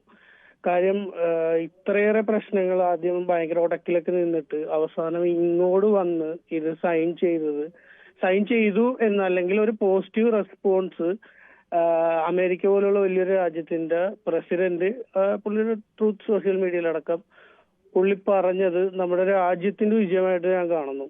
140 കോടി 145 കോടി ജനങ്ങളുള്ള ഒരു രാജ്യം. പക്ഷേ ശ്രീ എയിംസൺ, അതിനകത്തൊരു ചെറിയ സംശയം. ഈ ട്രംപ് പറഞ്ഞ വ്യവസ്ഥ അംഗീകരിച്ചാണ് ഈ കരാറെങ്കിൽ ആരുടെ വിജയമാണ്, ആർക്കാണ് നേട്ടം എന്നുള്ളതൊക്കെ പരിശോധിക്കേണ്ടി വരില്ലേ? ഇപ്പോഴും ഇത് കരാർ നിലവിൽ വരികയോ ഇതിനെ കുറിച്ചുള്ള ഇതെല്ലാം ട്രൂത്ത് സോഷ്യലിൽ അല്ലല്ലോ സാധാരണ ഇതിൽ ട്രംപ് അങ്ങനെയൊക്കെ ചെയ്യുന്ന ഒരാളാണ്. ഇതൊന്നും നിലവിൽ ഇപ്പൊ ഞാൻ പറയാൻ നേരം ഇതിന് മുന്നേ സൈൻ ചെയ്തതാണ് മദർ ഓഫ് ഓൾ ഡീൽ എന്ന് പറയുന്ന ഇന്ത്യ യൂറോപ്യൻ യൂണിയൻ കരാറ് അതുപോലും ഇപ്പൊ നിലവിൽ വന്നിട്ടില്ല. അത് ഇനി 6 മാസം എടുക്കും, 2027 വരും എന്നാണ് എന്റെ ഒരു അറിവ്. ഇതിപ്പോ പറഞ്ഞു കേട്ട ഉടനെ തന്നെ നമ്മൾ എന്തായാലും ട്രംപ് ഇങ്ങോട്ട് വന്ന് മധ്യസ്ഥതയിൽ വന്നു. നമ്മുടെ അയൽ രാജ്യങ്ങളുമായിട്ട് കമ്പാരിറ്റീവ്ലി നോക്കിക്കഴിഞ്ഞാല് ഉള്ളതിൽ ഏറ്റവും കുറവ് തീരുവ ഇന്ത്യക്കാണ്. അപ്പൊ നമുക്കൊരു അപ്പർ ഹാൻഡ് ഇവിടെ ഉണ്ട്. നിങ്ങൾ അത് കഴിഞ്ഞിട്ട് ബാക്കിയുള്ള കാര്യങ്ങളെ കുറിച്ച് ഒന്നിനെ കുറിച്ച് ഒരു വ്യക്തതയില്ല എന്നുള്ളത് സത്യമാണ്. പക്ഷെ അതൊക്കെ ഇനിയുള്ള വരും ദിവസങ്ങളിൽ അത് എന്താ പറയാ, അതിനെ കുറിച്ചുള്ള കാര്യങ്ങൾ നമുക്കറിയാം. ഇപ്പൊ നമ്മൾ സോഷ്യൽ മീഡിയയിൽ കേൾക്കുന്ന വെച്ച് നമ്മൾ പറഞ്ഞുകൊണ്ടിരിക്കുകയാണ്. അല്ലെങ്കിൽ ട്രംപിനെ പോലുള്ള ഇത് പറയേണ്ട ആളുകൾ ഇതുവരെ അതിലൊരു വിശദീകരണം നൽകുന്നില്ല എന്നുള്ളതാണ്. ഒരു രാജ്യത്തിന്റെ പ്രസിഡന്റ് ഇന്ത്യക്കെതിരെ ഒരു അവകാശവാദം ഉന്നയിക്കുന്നു. അവകാശവാദം ശരിയാണോ തെറ്റാണോ എന്ന് നമ്മൾ പറയുക എന്നുള്ളൊരു മറുപടി ഉണ്ടായിട്ടില്ല നമ്മുടെ ഭാഗത്ത്. ട്രംപിനെ പോലുള്ള ഒരാളാണ് നമുക്ക് ഒച്ചയെടുത്ത് തോൽപ്പിക്കാൻ പറ്റില്ല. പുള്ളിക്കാരൻ എന്തുണ്ടെങ്കിലും ഇപ്പൊ നമ്മളുടെ ഇന്ത്യ പാക് യുദ്ധം വരെ പുള്ളി എടുത്ത് സോഷ്യൽ മീഡിയയിൽ കൊണ്ട് പോസ്റ്റ് ചെയ്ത ആളാണ്. അപ്പൊ അത് വിട്. പക്ഷെ 140 കോടി ജനങ്ങളുള്ള ഒരു രാജ്യം, നമ്മൾ നമ്മളുടെ എന്താ പറയാ ജനങ്ങളെ കുറിച്ച് മാത്രം ചിന്തിക്കുക, നമുക്കുള്ള പോസിറ്റീവ് കാര്യങ്ങൾ മാത്രം നമ്മൾ എടുത്താൽ പോരെ. എന്തിനാണ് ഈ ഇന്റർനാഷണൽ പൊളിറ്റിക്സ്? ഇപ്പൊ ഇതിനു മുന്നേ വിളിച്ച ആള് ക്യൂബ, വെനിസ്വലയുടെയൊക്കെ പ്രശ്നങ്ങൾ പറയേണ്ടത്. നമ്മൾ എന്തിനാണ് വല്ലവന്റെയും പറയാതിരിക്കാൻ കഴിയില്ല ശ്രീ എംസൺ. അതൊക്കെ പറയേണ്ട കാര്യങ്ങൾ തന്നെയാണ്. അത് ഈ ഇവിടെ ഇന്നത്തെ ചർച്ചയിൽ പറയേണ്ടതല്ല എന്ന് മാത്രമേ ഉള്ളൂ. അത്തരം കാര്യങ്ങളൊക്കെ പറയേണ്ടതാണ്. ലോകരാജ്യങ്ങൾ മുന്നിൽ അമേരിക്കയുടെ അത്തരം മുട്ടാളത്തിനെതിരെ എല്ലാ കാലത്തും നിലപാടെടുത്തിട്ടുള്ള രാജ്യമാണ് നെഹ്റുവിന്റെ കാലം മുതൽ ഇന്ത്യ. അപ്പോൾ ഇന്ത്യക്ക് അങ്ങനെയൊക്കെയുള്ള ശബ്ദമുണ്ട്. ഇന്ത്യ അതൊക്കെ ശ്രദ്ധിക്കുകയും പറയുകയും ചെയ്യുന്ന ആളുകളാണ്. ഇന്ത്യ ഇതുപോലെ ശ്രീലങ്കയിൽ പ്രശ്നപരിഹാരത്തിന് പോയിട്ട് നമുക്ക് നമ്മുടെ പല തിരിച്ചടികൾ ഉണ്ടായെന്ന് കരുതി നമുക്കൊരു അഭിപ്രായവും ലോക കാര്യത്തിനുള്ളിൽ നമ്മൾ നമ്മുടെ കാര്യം മാത്രം നോക്കി ഇവിടെ നിന്നാൽ മതി. ലോകത്തെ കാര്യത്തിലൊക്കെ ഇടപെടാൻ തക്ക ശേഷിയുള്ള രാജ്യവും അഭിപ്രായമുള്ള രാജ്യവുമാണ് ഇന്ത്യ. ആത്മാഭിമാനമുള്ള രാജ്യങ്ങളൊക്കെ അങ്ങനെ അത്തരത്തിൽ പ്രതികരിക്കും. ഇന്ത്യ പറയുന്നുണ്ട്. നമ്മളിപ്പോ ഞാൻ പറയുന്നത്, ഞാൻ ജനിച്ച കാലം മുതൽ കേൾക്കുന്നത് ഡെവലപ്പിംഗ്. നമ്മളൊരു ഡെവലപ്ഡ് രാജ്യമായിട്ടില്ല ഇതുവരെ, ഇല്ലേ? അതിലേക്കുള്ള യാത്രയിലാണ് നമ്മൾ. എന്തായാലും ശരി. ശ്രീ വിജയനാണ് കൊല്ലത്ത്. ശ്രീ വിജയൻ, താങ്കൾ എങ്ങനെയാണ് ഇപ്പോൾ ഈ കരാറിനെ കാണുന്നത്? നമസ്തേ. ഇന്ത്യയുടെ ഒരു നയതന്ത്ര വിജയമാണ്, മോദിജിയുടെയും കൂടെ വിജയമാണ്. പിന്നെ റഷ്യയും ഇന്ത്യയുമായിട്ടുള്ള എണ്ണക്കരാറിനെ കുറിച്ച് അതിന്റെ ഒരു കരാറും നമ്മൾ ആരും ഇതുവരെ കണ്ടില്ല. സാറിന് വല്ല അറിവുണ്ടെങ്കിൽ പറഞ്ഞാൽ ഞാനത് മനസ്സിലാക്കാം. ട്രംപ് പറഞ്ഞത് ഇന്ത്യ ഇനി റഷ്യയിൽ നിന്ന് എണ്ണ വാങ്ങില്ല എന്ന് ഉറപ്പ് നൽകിയിട്ടുണ്ട് എന്നാണ് പറഞ്ഞത്. അതിനെക്കുറിച്ച് ഇന്ത്യ പ്രതികരിച്ചിട്ടില്ല. എന്നാൽ ഉറപ്പ് നൽകിയിട്ടുണ്ടെന്നോ ഉറപ്പ് നൽകിയിട്ടില്ലെന്നോ ഇന്ത്യ പ്രതികരിച്ചിട്ടില്ല. ഒന്നും കേൾക്കാനുണ്ടായിരുന്നല്ലോ സാറേ. കേട്ടില്ല. പിന്നെ നമ്മുടെ നരേന്ദ്ര വിജയ് എന്ന് പറഞ്ഞത് അജിത് ഡോവലും പിന്നെ നമ്മുടെ ജയശങ്കർജിയൊക്കെ അത്ര മോശം നയതന്ത്രം അല്ലല്ലോ നമ്മുടെ. ആ നയതന്ത്രം ഫലിച്ചെന്ന് തന്നെ ഞാൻ വിചാരിക്കുന്നു. ശരി, താങ്കൾ എന്താണ് ഉദ്ദേശിക്കുന്നത് എനിക്കിപ്പോഴും മനസ്സിലാവുന്നില്ല. ശ്രീനിവാസനാണ് തിരുവനന്തപുരത്ത് നിന്നും. ശ്രീ ശ്രീനിവാസൻ, താങ്കൾ എങ്ങനെയാണ് കാണുന്നത്? ഇന്ത്യ കഴിഞ്ഞ ഫെബ്രുവരിയിൽ ചർച്ച തുടങ്ങി. കഴിഞ്ഞ ഓഗസ്റ്റോടുകൂടി അമേരിക്ക ഇന്ത്യക്ക് മേൽ തീരുവയൊക്കെ ഏർപ്പെടുത്തി. 25% പിഴത്തീരുവ, പിന്നെ അല്ലാതെ 25%, 18, 25 ഇപ്പോൾ അത് വീണ്ടും 18 കുറച്ചിരിക്കുന്നു. പക്ഷേ ചില വ്യവസ്ഥകളൊക്കെ ഉണ്ടെന്ന് ട്രംപ് പറയുന്നു. നമ്മളത് ഉണ്ടോ ഇല്ലയോ എന്ന് പറഞ്ഞിട്ടുമില്ല. ശരിക്കും പറഞ്ഞിട്ടുണ്ടെങ്കിൽ മോഡിനെ ശരിക്കും പറഞ്ഞ അടിയറ വെച്ച് തന്നെ ട്രംപിന് അടിയറ വെച്ച് കളഞ്ഞു. കാരണം നമുക്ക് ഒറ്റയ്ക്ക് നിൽക്കാനുള്ള ശേഷി ഇല്ലാത്തത് കൊണ്ടാണല്ലോ. അത് ആരുടെ കഴിവ് കുറവാ? അടിയറ വെച്ചോ അവർക്ക് നമുക്കാണോ ജയം അവർക്കാണോ ജയം എന്നുള്ള കാര്യത്തിൽ ഇപ്പോൾ അങ്ങനെ പറയാൻ കഴിയില്ല. കാരണം ഇതിന്റെ വ്യവസ്ഥകൾ, ഈ ട്രംപ് പറഞ്ഞ വ്യവസ്ഥകളാണെങ്കിൽ സ്വാഭാവികമായും അത് ഇന്ത്യക്ക് വലിയ തിരിച്ചടിയാണ്. ട്രംപ് പറഞ്ഞ വ്യവസ്ഥകൾ ഇല്ലാതെയാണ് എങ്കിൽ അത് ഇന്ത്യയെ സംബന്ധിച്ച് നേട്ടവുമാണ്. വാണിജ്യപരമായി അമേരിക്കയുമായി അങ്ങനെ ഒരു വാണിജ്യ കരാർ നിലനിൽക്കുന്നത് ഇന്ത്യക്ക് നേട്ടമാണ്. ഇന്ത്യൻ കയറ്റുമതി പലതും അമേരിക്കയിലേക്ക് കയറ്റി അയക്കുന്ന ഒരു രാജ്യമാണ് ഇന്ത്യ. അത് ശരി. ഈ എണ്ണ വാങ്ങിക്കുന്നത് നമുക്ക് റഷ്യ നമുക്ക് വില കുറച്ചിട്ട് തരുമ്പോൾ അതാണല്ലോ നമുക്ക് ഫൈനാൻഷ്യലായിട്ട് നമ്മൾ നോക്കേണ്ടത്. അത് ബ്രേക്ക് വെച്ചിട്ട് ഞങ്ങളുടെ കയ്യിൽ നിന്ന് എണ്ണ മേടിക്കുമെന്ന് പറഞ്ഞ കൂടിയ വിലയ്ക്ക് നമ്മളതിൽ വാങ്ങിക്കേണ്ട വല്ല ആവശ്യമുണ്ടോ? നമുക്കിവിടെ ഫൈനാൻഷ്യൽ നമുക്ക് നോക്കണ്ടേ? നമ്മളുടെ സാധനങ്ങൾ അവിടെ 15% അവിടെ നികുതി അവരവിടെ വിറ്റ് കഴിക്കുന്നത്. അവരുടെ സ്ഥാനങ്ങൾ നമുക്ക് നികുതിയില്ല. ഇതൊക്കെ എന്ത് ഇടപാടാണ് ചെയ്യുന്നത്? മോഡിയുടെ ഒരു പരാജയം തന്നെ ഞാൻ കാണുന്നത്. ശരി, ഓക്കെ, താങ്കളുടെ അഭിപ്രായം. അങ്ങനെ നമുക്ക് ഇതിനിടയിൽ ചില യൂട്യൂബ് കമൻറ്റുകൾ കൂടി വായിക്കാറുണ്ട്. സലീമാണ് മലപ്പുറത്ത് നിന്നും. സലീം, ഒരു മിനിറ്റ് ക്ഷമിക്കുക. ഷിജു കിരിയത്ത് പറയുന്നു ഇത് ജനങ്ങളുടെ വിജയം എന്ന് പറയുന്നു. മോഹനൻ പറയുന്നു ഈ ഇന്ത്യയിലെ കമ്മ്യൂണിസ്റ്റ് പാർട്ടികളുടെ നയതന്ത്ര വിജയം എന്ന് പറഞ്ഞൊരു സ്മൈലിയൊക്കെ അദ്ദേഹം ഇട്ടിരിക്കുന്നു. എന്തായാലും ഇന്ത്യയിലെ കമ്മ്യൂണിസ്റ്റ് പാർട്ടിയും ഒന്നുമല്ല, ഭരിക്കുന്ന സർക്കാരല്ലേ ഇത്തരം നയതന്ത്ര വിഷയങ്ങളിലൊക്കെ ഇടപെടുന്നത്. ഭാരതവും യൂറോപ്യൻ യൂണിയനും ഉണ്ടാക്കിയ കരാർ ട്രംപിനെ മുട്ടുകുത്തിച്ചു എന്നാണ് ഗ്ലാഡിയേറ്റർ പറയുന്നത്. റഷ്യൻ ക്രൂഡ് ഓയിൽ ഇനിയും വാങ്ങും എന്നും ഗ്ലാഡിയേറ്റർ പറയുന്നു. ഇറാനിൽ നിന്നും ഇനിയും പെട്രോൾ വാങ്ങുമെന്നും ഗ്ലാഡിയേറ്റർ പറയുന്നു. ചെമ്മീൻ കയറ്റുമതി ട്രംപ് തടഞ്ഞിട്ട് കടലാമ വളർത്തുന്ന കാര്യം പ്രോത്സാഹിപ്പിച്ചിട്ട് വരാൻ പറഞ്ഞത് കാരണമാണ് നിർമ്മലാ സീതാരാമൻ ബജറ്റിൽ കടലാമ വളർത്തൽ ഉൾപ്പെടുത്തിയത് എന്ന് ജയകുമാർ പറയുന്നു. പ്രമോദ് നാണു പറയുന്നു മോദിജിയുടെ വിജയമെന്ന്.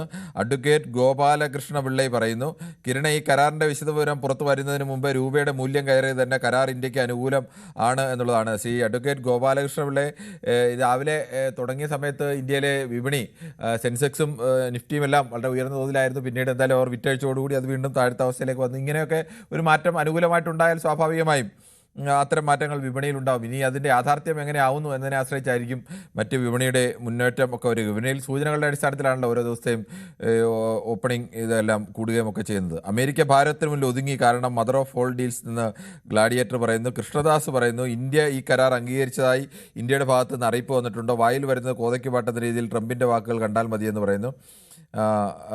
കൃഷ്ണദാസാണ്. ഹൈ കിരൺ, മനു എവിടെ? ഒരു സത്യം പറയാം, LDF UDFനെ നോട്ട് സപ്പോർട്ട് ദെൻ ഈ പരിപാടി കാണാൻ ആരും വരില്ലായിരുന്നു. കാൾ സീറോ എന്തൊക്കെ എഴുതിയിരിക്കുന്നു, ക്രിസംഗി എന്നുള്ള പേരിൽ എഴുതിയിരിക്കുന്ന വ്യാജ പേരിൽ എഴുതുന്ന ഒരാളാണ് എഴുതിയിരിക്കുന്നത്. ഒന്നുകിൽ തെളിച്ചെഴുതി കഴിഞ്ഞാൽ ആ വ്യാജ പേരിലാണെങ്കിൽ നമ്മൾ വായിക്കാം, എല്ലാ ദിവസവും വായിക്കുന്നുണ്ടല്ലോ. ട്രംപിൻ്റെ പരിപ്പ് മോദിയുടെ മുമ്പിൽ ചിലവാകില്ല. പീയൂഷ് ഗോയലിൻ്റെ കഴിവ് ഇന്ത്യയിലും പ്രതിപക്ഷത്തിനും കേരളത്തിലെ മാധ്യമങ്ങൾക്ക് മനസ്സിലായില്ല എന്ന് അഡ്വക്കേറ്റ് ഗോപാലകൃഷ്ണ പിള്ള പറയുന്നു. ആരുടെ വിജയമെന്ന് കണ്ടറിയാമെന്നാണ് NS ശിവറാം പറയുന്നത്. മറ്റേതെന്താ കൃഷ്ണകുമാറിനെ അന്തം കമ്മിയാണെന്നൊക്കെ അഡ്വക്കേറ്റ് ഗോപാലകൃഷ്ണപിള്ള പറഞ്ഞിരിക്കുന്നു.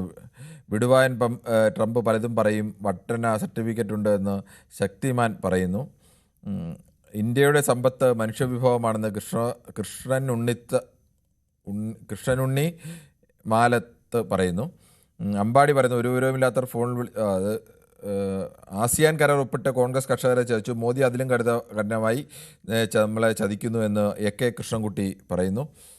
എന്തായാലും ശ്രീ സലീം മലപ്പുറത്ത് വന്നു. ശ്രീ സലീം, താങ്കൾ എങ്ങനെയാണ് ഈ കരാറിനെ വിലയിരുത്തുന്നത്?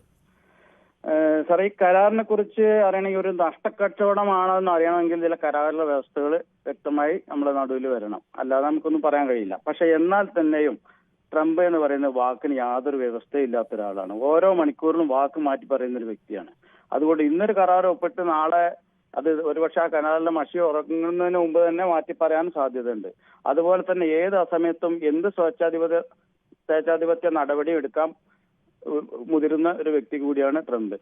കോവിഡ് സമയത്ത് നമ്മളെ ഒരു ഒരു മെഡിസിൻ അവർക്ക് അയച്ചു കൊടുക്കില്ല എന്നുള്ള ഒരു സംശയത്തിന്റെ പേരിൽ ഒരു ആവശ്യമില്ലാണ്ട് ഇന്ത്യയെ വിരട്ടിയത് ഓർക്കുന്നത് നന്നായിരിക്കും. അതുപോലെ റഷ്യയിൽ നിന്ന് എണ്ണ വാങ്ങുന്നതിന് ഇതിനു മുമ്പും നമ്മളെ വിരട്ടിയതും അവിടുന്ന് വാങ്ങരുത് എന്ന് നമ്മളെ വാങ്ങുന്നതിനെ നിരുത്സാഹപ്പെടുത്തിയതും നമ്മൾ ഓർക്കുന്നത് നന്നായിരിക്കും എന്നാണ് എന്റെ അഭിപ്രായം. അതുപോലെ തന്നെ ഒരു വാണിജ്യ കരാർ തന്നെയാണ് ഈസ്റ്റ് ഇന്ത്യ കമ്പനിയുമായി ഇന്ത്യയിലെ നാട്ടുരാജ്യങ്ങൾ ഏർപ്പെട്ട് കെണിയിൽപ്പെട്ടത് എന്നത് നമ്മുടെ മുമ്പിലുള്ള യാഥാർത്ഥ്യമാണ്. ശരി, ശ്രീ സലീമാണ് മലപ്പുറത്ത് നിന്നും സംസാരിച്ചത്. ശ്രീ കേശവദാസ് ആണ് തിരുപ്പതിയിൽ നിന്നാണ് വിളിക്കുന്നത്. ശ്രീ കേശവദാസ്, താങ്കൾ എങ്ങനെയാണ് ഈ ഇരു രാജ്യങ്ങളും തമ്മിലുള്ള ഇപ്പോഴത്തെ ഈ പുതിയ ഡീലിലേക്ക് നീങ്ങുന്ന സാഹചര്യത്തെ വിലയിരുത്തുന്നത്? സാർ, ഇത് രണ്ട് രാജ്യങ്ങൾക്കും പ്ലസ് ഉണ്ട്, രണ്ട് രാജ്യങ്ങൾക്കും മൈനസ് ഉണ്ടാവും. ഇത് ബിസിനസ്സാണ്. ഇന്ന് ഇന്ത്യയുടെ എക്സ്പോർട്ട് വന്നിട്ട് ലോകം തന്നെ ഏത് രാജ്യത്തിലേക്കും എക്സ്പോർട്ട് ചെയ്യണമെങ്കിൽ അത് ആഗ്രഹിക്കുന്നത് USA ആയിരിക്കും. കാരണം അവിടെ 50 കോടി ജനങ്ങളും വാങ്ങിക്കാനുള്ള പർച്ചേസ് കമ്മിറ്റി പവർ ജാസ്തിക്കുള്ള ഒരു രാജ്യം ലോകത്തിലുണ്ടെങ്കിൽ അത് ഫസ്റ്റ് അമേരിക്ക തന്നെയാണ്. ഇപ്പൊ നമുക്കൊരു പ്ലസ് പോയിന്റ് യൂറോപ്യൻ യൂണിയൻ ആയിട്ട് കിട്ടിയിട്ട് അത് എങ്ങനെയായാലും എക്സ്പോർട്ടേഴ്സ് വരുമ്പോഴേക്കും ഒരു വർഷമാവും. നെക്സ്റ്റ് അമേരിക്കയുടെ പ്രശസ്തി യൂറോപ്യൻ യൂണിയനും ഇന്ത്യയുടെ കൂടെ വന്നു. ഇപ്പൊ കന്നഡ ഇന്ത്യയുടെ കൂടെ വരാൻ പോണു. മാനുഫാക്ചറിംഗ് പറയുന്നത് 80% പോയി 20% മാത്രമേ ഉള്ളൂ. ടെക്സ്റ്റൈലിലും മെയിൻ അവർ ടെക്സ്റ്റൈലുള്ള അവർ എക്സ്പോർട്ട് 80% വേൾഡിലേക്ക് അവരാണല്ലോ എക്സ്പോർട്ട് ചെയ്തിരുന്നത്. ഇന്ന് 20% ഉള്ളൂ പവർ പ്രോബ്ലം. ഇത് ഓട്ടോമാറ്റിക് ആയിട്ട് പോകുമ്പോൾ US-നും കോസ്റ്റ്ലി ആയിരിക്കും. ഒരു സാധനത്തിന് വില കൂടുമ്പോൾ അവിടുത്തെ ജനങ്ങൾക്ക് പ്രശ്നമാണല്ലോ. ഇപ്പോ അതാണ് പാകിസ്ഥാനിനും ബംഗ്ലാദേശിനും കമ്മിയായിട്ട് നമുക്ക് ഇന്ത്യക്ക് വന്നിട്ട് ടാരിഫ് കമ്മിയായിരിക്കുന്നത്.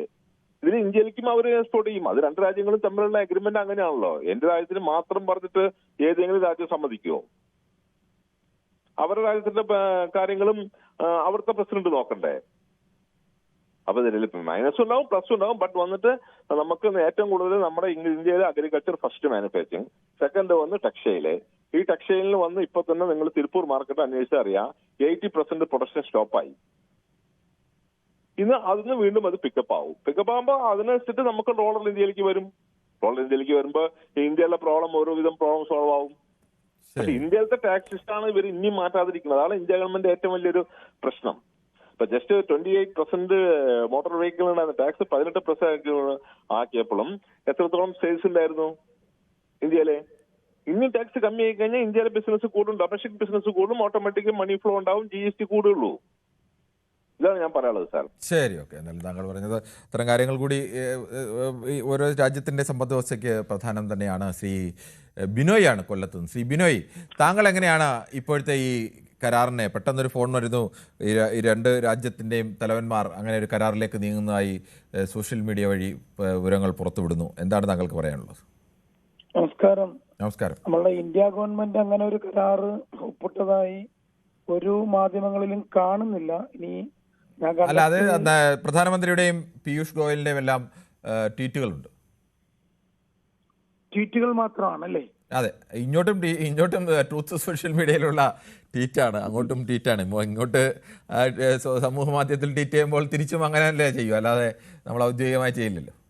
ഓക്കെ, ഇതിപ്പോ ട്രംപിന്റെ മാത്രം ട്വീറ്റായിട്ടാണ് കാണുന്നത്. പക്ഷെ ഒരു കാര്യം ഞാൻ പറയാം, ഇന്ത്യയുടെ ആഭ്യന്തര കാര്യങ്ങളിൽ, മറ്റുള്ള രാജ്യങ്ങളുടെ ആഭ്യന്തര കാര്യങ്ങളിൽ ഇടപെടുന്നത് പോലെ ട്രംപ് ഇന്ത്യ മഹാരാജ്യത്തിന്റെ 145 കോടി ജനങ്ങളുടെ കാര്യങ്ങളിൽ ഇടപെടാനുള്ള ഒരവസരം നമ്മൾ കൊടുക്കാൻ പാടില്ല. അത് കൊടുത്തു എന്നാണ് എന്റെ സംശയം. കാരണം ട്രംപ് അല്ല തീരുമാനിക്കേണ്ടത് ഇന്ത്യ ആരെ കയ്യിൽ നിന്ന് എന്ത് വാങ്ങണം, എന്ത് കൊടുക്കണം, ഏത് വിലയ്ക്ക് കൊടുക്കണം എന്നുള്ളത്.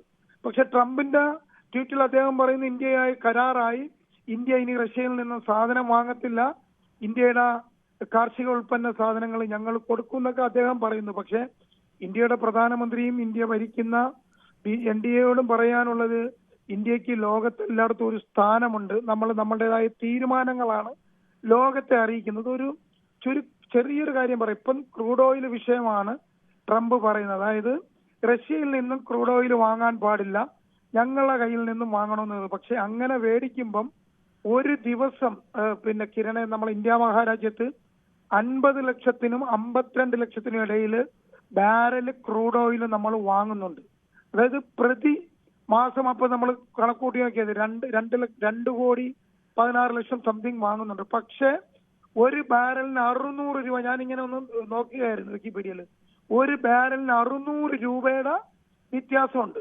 അത് ഞാനും കിരണും ഒക്കെ കൊടുക്കുന്ന ടാക്സിന്റെ ഭാഗമായിട്ട് ഗവൺമെന്റിന് കിട്ടുന്ന പൈസയാണ്. ഇത് നേരെ അങ്ങ് അമേരിക്കയ്ക്ക് കൊടുക്കുമ്പോൾ ഒരു ദിവസം 3 ബില്യൺ 16 കോടി രൂപയാണ് അമേരിക്ക നമ്മളിൽ നിന്നും അധികമായി കൊണ്ടുപോകുന്നത്.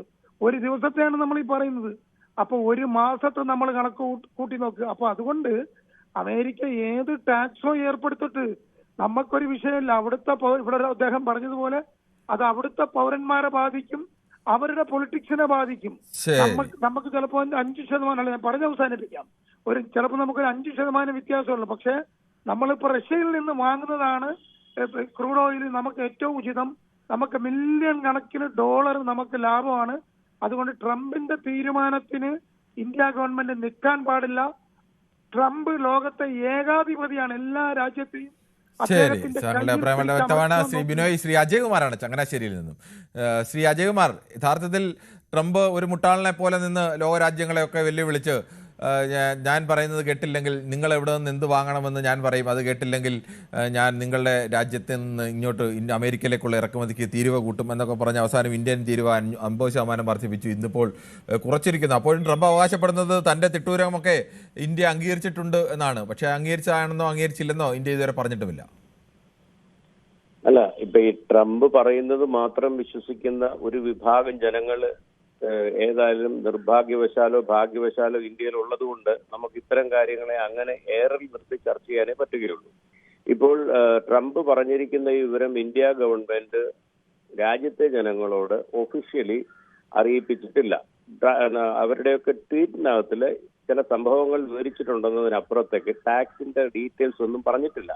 ഇപ്പൊ ട്രംപ് പറഞ്ഞിരിക്കുന്ന 25% അധിക നികുതി എടുത്തു കളഞ്ഞു, നല്ലത്. 18% പരസ്പര നികുതി 18% ആക്കി. അത് നമുക്ക് ദോഷം ചെയ്യും. ദോഷം ചെയ്തു കഴിഞ്ഞാൽ ഈ 25 18 കുറച്ച് ചെയ്തു. പക്ഷെ 18 അല്ല, പഴയ രീതിയിലേക്ക് പുനഃസ്ഥാപിക്കണമെങ്കിൽ 10 8 ഒക്കെ ആയിട്ട് കുറയണം. ഒന്ന്. ഇതേ സമയം തന്നെ അമേരിക്കയിൽ നിന്ന് ഇറക്കുമതി ചെയ്തുകൊണ്ടിരുന്ന പൾസസിന് നമ്മൾ 30% ടാക്സ് ഉയർത്തി. 30% ടാക്സ് ഉയർത്തപ്പോൾ അവിടുത്തെ കർഷകരിൽ നിന്നും ട്രംപിന്റെ പേരിൽ പ്രഷറുണ്ടായി, സർക്കാരിനെതിരെ പ്രഷറുണ്ടായി. ഇതൊക്കെ മാധ്യമങ്ങളൊക്കെ റിപ്പോർട്ട് ചെയ്തതാണ്. അപ്പൊ എവിടെ എല്ലായിടത്തും വിഷയങ്ങളുണ്ട്. ഇതിലെല്ലാം ഉപരി റഷ്യയിൽ നിന്ന് എണ്ണ മേടിക്കുന്ന ഒരു വിഷയമാണ്. പിന്നെ റഷ്യയിൽ നിന്ന് നമ്മൾ എണ്ണ മേടിക്കരുത് എന്ന് ട്രംപ് പറഞ്ഞത് നമ്മൾ കേട്ടു എന്ന് നമ്മൾ ഇങ്ങനെ പറഞ്ഞുകൊണ്ടിരിക്കാതെ നമ്മുടെ സർക്കാർ അത് പറയണം, നമ്മളത് കേട്ടു. പക്ഷെ നമ്മുടെ സർക്കാർ ട്രംപിന്റെ അവകാശവാദം ശരിയാണോ തെറ്റാണോ എന്ന് പറയുന്നില്ല. അവർ പറയാതെ നമുക്കറിയില്ലല്ലോ. അദ്ദേഹത്തിൻ്റെ ടെലിഫോൺ ബന്ധത്തിൽ ചില തടസ്സം വന്നു എന്ന് തോന്നുന്നു പെട്ടെന്ന്. ശ്രീ ഗോപകുമാറാണ് പാലക്കാട് നിന്ന്. ശ്രീ ഗോപകുമാർ, താങ്കൾ എങ്ങനെയാണ് ഈ രണ്ട് രാജ്യങ്ങളുടെ തലവന്മാർ ഇങ്ങോട്ട് ആദ്യം ട്രൂത്ത് സോഷ്യൽ മീഡിയയിൽ ൂടെ അദ്ദേഹം ഇട്ടുകൊണ്ടായിരിക്കും തിരിച്ച് അങ്ങോട്ടും നമ്മളും ആ രീതിയിൽ തന്നെ ചെയ്തത്, അങ്ങനെയല്ലേ ചെയ്യാൻ കഴിയും? എന്തായാലും ആ തരത്തിലൊക്കെ ഉള്ള ഒരു കരാറിലേക്ക് എത്തി എന്നൊക്കെ പറയുന്നു. വിശദാംശങ്ങൾ വ്യക്തമല്ല. താങ്കൾക്ക് എന്താണ് ഇതേക്കുറിച്ച് അഭിപ്രായം? നമസ്കാരം കിരൺ സാർ. നമസ്കാരം. ഇന്ത്യയുടെ ഡിപ്ലോമാറ്റിക് വിക്ടറി എന്നാണ് എനിക്ക് ഇതിനെ വിശേഷിപ്പിക്കാൻ തോന്നുന്നത്. Diplomatic victory. ഈ യൂറോപ്യൻ യൂണിയനുമായിട്ടുള്ള ഇന്ത്യ കരാറ് ഒപ്പിട്ടോട് കൂടി തുടങ്ങിയതാണ് ട്രംപിന്റെ കാലിന്റെ മുട്ടടിക്കൽ. താങ്കൾ അല്പസമയം മുമ്പ് സംസാരിച്ചല്ലേ? ഹലോ, ചെറിയ സംശയം, താങ്കൾ തന്നെയല്ലേ അല്പസമയം മുമ്പ് സംസാരിച്ചത്? അല്ലല്ല, ക്ഷമിക്കണം, പറഞ്ഞോളൂ. ഗോപകുമാർ, പാലക്കാട് നിന്നാണ്. ഓക്കെ. അല്ല, അല്പസമയം മുമ്പ് സംസാരിച്ച താങ്കളാണെന്ന് സംശയം തോന്നി, അതുകൊണ്ടാണ്. ഇല്ല, പറഞ്ഞോളൂ. ഇന്ത്യയുടെ ഡിപ്ലോമാറ്റിക് വിക്ടറി ആയിട്ട് കാണാനാണ് എനിക്കിത് തോന്നുന്നത്. ട്രംപ്, ഞാൻ പറഞ്ഞില്ല, അപ്പൊ ആദ്യം 25% താരിഫ് ആക്കി, പിന്നെ അത് പേടിപ്പിച്ചിട്ട് 50% ആക്കി, ഇപ്പൊ അത് വെറും 18% ആക്കി കുറയ്ക്കാതെ ട്രംപ് കുടുങ്ങിപ്പോയത് തന്നെയാണ്. ട്രംപിന് അമേരിക്കയിലുള്ള പ്രഷറുണ്ട്. നമ്മൾ ഇവിടുത്തെ സാധനങ്ങൾക്ക് നമ്മൾ അവിടെ ടാക്സ് തീരുവ ചുമത്തിയപ്പോൾ അവര് പേടിച്ചു പോയി. അവിടെ പ്രഷറുണ്ട് ട്രംപിന്. അത് കാരണം തന്നെയാണ്. പാകിസ്ഥാന് പോലും നമ്മളെക്കാൾ കൂടുതൽ ഫ്രണ്ട്ലി ആയിട്ട് നിൽക്കുന്ന പാകിസ്ഥാന് പോലും 19% താരിഫാണ് അവിടെ ഉള്ളത്. അപ്പൊ അതിൽ നിന്ന് 1% പോലും നമുക്ക് കമ്മിയായിട്ടാണ് ട്രംപ് ഇതാക്കിയിരിക്കുന്നത്. നമ്മൾ ചൈനയുമായി പോലും സഹകരണം ഉള്ളതിനാ പിന്നെ ട്രംപിന് പേടിച്ചേ പറ്റുള്ളൂ. ഇന്ത്യയുടെ മാർക്കറ്റിനെ ഉപേക്ഷിച്ച് അമേരിക്കയ്ക്ക് സാധിക്കുമോ? ഇന്ത്യയുടെ മാർക്കറ്റിനെ ഉപേക്ഷിക്കാൻ ഒരു കാരണവശാലും സാധിക്കില്ല. പിന്നെ ചോദ്യത്തിന് വേണമെന്നുണ്ടെങ്കിൽ ചോദിക്കാം, ഇത് മോദി സമ്മതിച്ചോ ഇങ്ങോട്ട് വരുന്ന സാധനങ്ങളുടെ കാർഷിക സാധനങ്ങളുടെ കാര്യങ്ങൾക്ക് വേണ്ടിയിട്ട് 0% വേണമെന്ന് മറ്റേ ട്രംപ് പറയുന്നുണ്ട്. ഒപ്പുവെച്ചിട്ടില്ലല്ലോ കിരൺ സാർ. ഒരുപാട് ആൾക്കാർ അങ്ങനെ പറയുന്നുണ്ട്, അങ്ങനെയാണ് ഇങ്ങനെയാണെന്നൊക്കെ പറയുന്നത്. നമുക്കറിയില്ല ശ്രീ ഗോപകുമാർ. അതിനകത്ത് ട്രംപിന്റെ ട്രൂത്ത് സോഷ്യൽ അദ്ദേഹം അവകാശപ്പെടുന്നത് അങ്ങനെയാണ്. ഇന്ത്യ ഒരിക്കലും തുറന്നു കൊടുക്കാത്ത ഇന്ത്യയുടെ കാർഷിക മേഖലയിലേക്ക് അമേരിക്കയിൽ നിന്ന് അടക്കം ഇറക്കുമതി എന്ന് പറഞ്ഞാൽ, അല്ലെ അത് തുറന്നു കൊടുക്കുന്ന ഒരു വ്യവസ്ഥ ഇന്ത്യ ആത്മഹത്യാപരമായ നീക്കം തന്നെയാണ്. അത് ഒരിക്കലും തയ്യാറാവുമെന്ന് തോന്നുന്നില്ല. പക്ഷെ അയാളുടെ അവകാശവാദത്തെ, ക്ഷമിക്കണം, അദ്ദേഹത്തിന്റെ അവകാശവാദത്തെ ഇന്ത്യ നിഷേധിച്ചിട്ടില്ല എന്നുള്ളതാണ് ആളുകൾക്ക് സംശയം വരുന്നത്. അല്ല, സംഭവം അതിലെന്താ അറിയോ, സംഭവം ട്വീറ്റ് ചെയ്തിട്ടുള്ളൂ. ഈ ട്രംപ് ട്വീറ്റ് ചെയ്യുന്ന പരിപാടിയാണ് മൂപ്പർക്ക്. ഇതേമാതിരി തന്നെ അങ്ങനെയുള്ള ട്വീറ്റുകൾ നമ്മൾ മുന്നേ ഒരുപാട് കേട്ടിട്ടുണ്ട്. ഇപ്പൊ നമ്മൾ അതിൽ ട്വീറ്റ് ചെയ്യാനുള്ള കാരണം എന്താണെന്നുണ്ടെങ്കിൽ, ഈ ഹാർലി ഡേവിഡ്സൺ ബൈക്ക് പറഞ്ഞ ഒരു സംഭവം ഉണ്ട് അമേരിക്ക നമ്മൾ ഇറക്കുമതി ചെയ്യുന്നത്. അപ്പൊ അതിന് വേണ്ടിയിട്ട് നമ്മൾ 0% ഒരു കരാറ് ഒപ്പുവെച്ചിട്ടുണ്ട്. അത് പറയുകയാണെന്നുണ്ടെങ്കിൽ പ്രീമിയം ആയിട്ടുള്ള ഉൽപ്പന്നങ്ങൾക്ക് നമ്മൾ 0% ഇറക്കുമതി ചെയ്യാൻ വേണ്ടിയിട്ട് അവിടെ ചെറിയൊരു കരാർ ഒപ്പുവെച്ചിട്ടുണ്ട്. ആ കരാർ വെച്ചിട്ടാണ് നമ്മൾ കാർഷിക മേഖലയിൽ കടന്നു കയറാമെന്ന് ട്രംപ് വിചാരിച്ചിരിക്കുന്നത്. ആ മേഖലയൊന്നും വിട്ടുകൊടുക്കാൻ നമ്മുടെ ഇന്ത്യയുടെ പ്രധാനമന്ത്രി സമ്മതിക്കുന്ന ഞാൻ വിചാരിക്കുന്നില്ല. ഒരു കാരണവശാലും സമ്മതിക്കില്ല. അതിന് ഒപ്പുവെച്ചാലും നമുക്ക് പറയാൻ പറ്റുള്ളൂ. കാര്യത്തിൽ വ്യക്തമാണ്. എന്തായാലും നമുക്ക് ഈ വിഷയത്തിൽ ചർച്ച തുടരേണ്ടതുണ്ട്. ഒരു ചെറിയ ഇടവേളയ്ക്ക് ശേഷം.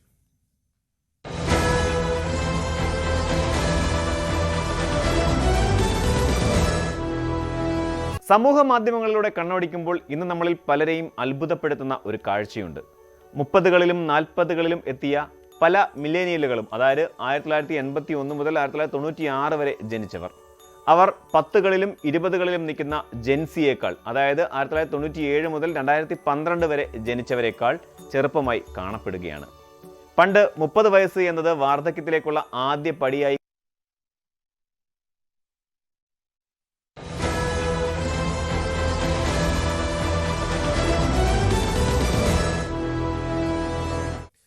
ഇന്ത്യ US വാണിജ്യ കരാറിന് ധാരണയായി എന്ന് ട്രംപ് തൻ്റെ സമൂഹ മാധ്യമ അക്കൗണ്ടിലൂടെ പറയുന്നു.